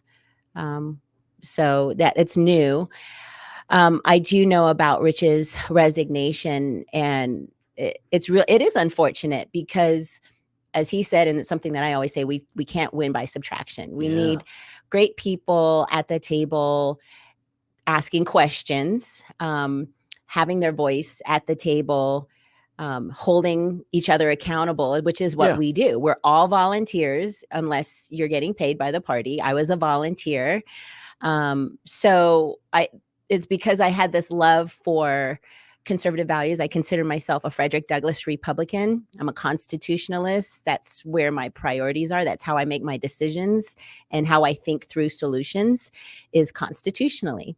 And I think that's where our party should be. We should say, what is the proper role of government? Well, the proper role of government is to defend individual rights. And what are those? If we could focus on those things, I think we could be more beneficial to our community if we looked at what are the issues that are violating our personal property rights, our individual rights, and defend those. I think those will cross any political barriers that might exist. But we should be supporting candidates. That's the one thing that I did when KBB first asked me, what do you want to do as a new vice chair? And I said two things. One is I want to support candidates. So that's when I created the candidate go bag to make sure that if you're a new candidate, you know exactly how to run.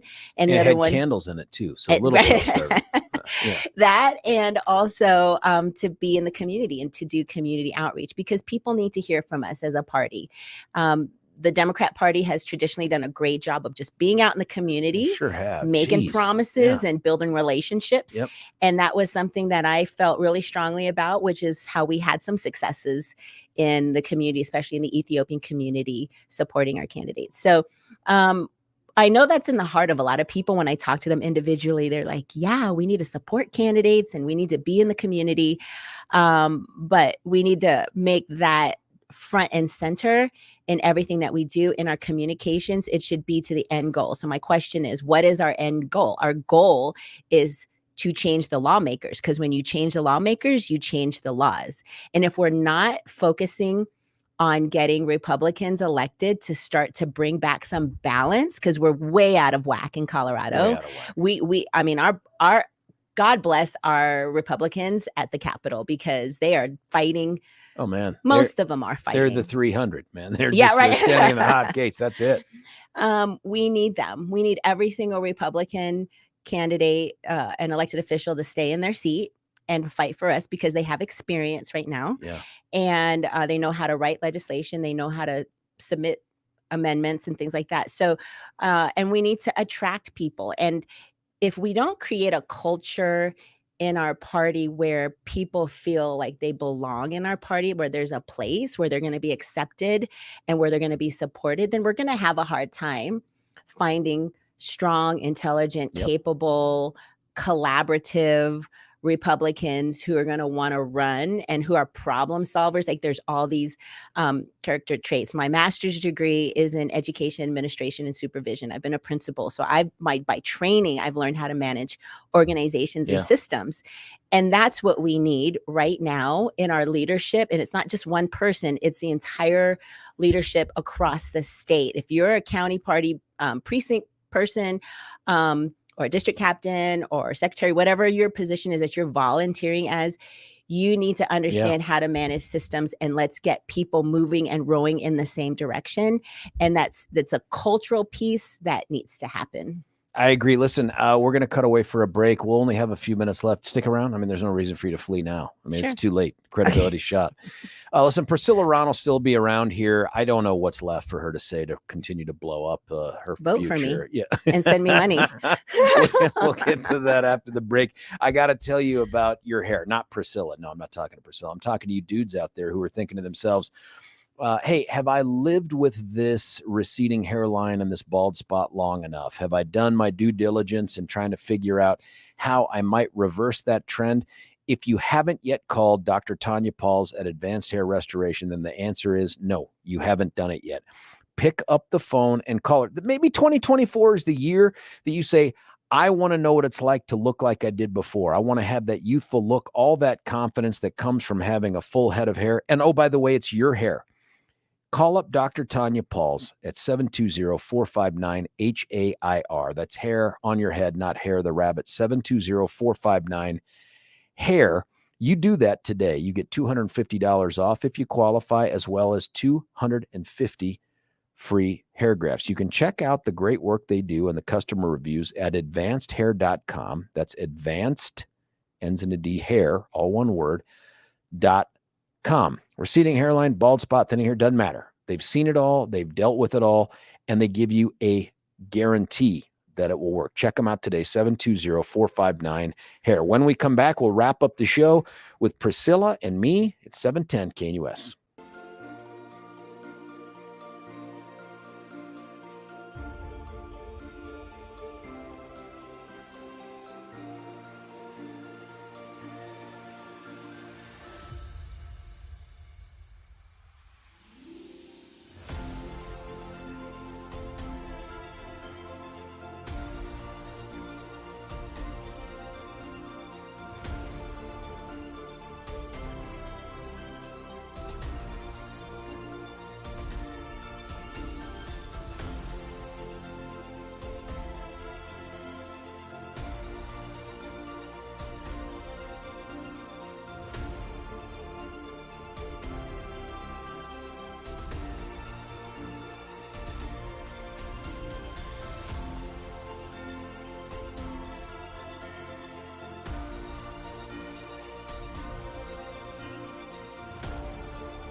George Brauchler back with you here, 710 KNUS. Not a lot of time, but I got to do two quick things here. I got to tell you about Beau Visage. You only have days left. The ability to order something through the mail and get it, super tough. Why not call up our friends at Beau Visage today and get them to give you one of their fantastic spa packages, whether it's a therapeutic massage, skin and nail care services, other beauty treatments. I had the facial done as a dude. It was so relaxing, I fell asleep. Or you can do, and it's their most popular thing this season, is the half-day spa package with a catered lunch. Give an experience, not just a thing. Give an experience to that special person in your life. 303-779-5002, 303-779-5002, or bvspa.com. That's Beau Visage, bvspa.com. Wrapping up the last minute or so here, Priscilla, I wanted to turn it over to you. Anything else? I was going to ask you 8 million questions. Now I can't because I've talked us out of time. Are you doing anything these days politically? Yeah, I'm running. Oh, hang on. There you go. I'm glad you asked. I'm running for Douglas County Commissioner. I have been on the Planning Commission for the last 3 years. And as you mentioned, my involvement in the state party. And one thing I've learned is how important local government is. And I have a passion for Douglas County. We have 3 great conservative commissioners who have done some amazing things. We're debt-free in Douglas County. They're the only county to lower mills by 4 mills. Boom. So many amazing plans for Douglas County. We want to keep that momentum going, and I'm your girl. So go to PriscillaForDougCo.com. You can see my statements. You can watch some videos, learn a little bit more about me. If you have more questions, email me on my website. Let's have coffee. Let's talk about what's on your heart and mind about Douglas County. But I'm passionate. I have energy. I cannot wait until after the new year when we get to the holidays to start, talking to folks. The broccoli and feet candle, thank you. It smells like a winter. Thank you for that. Say that website one more time. PriscillaForDougCo.com. PriscillaForDougCo.com. Thank you for joining us. My thanks to everybody else, Patty Calhoun, Rich Sokel, and of course, Priscilla and you. We'll be back tomorrow. George Brauchler, 710 KNUS.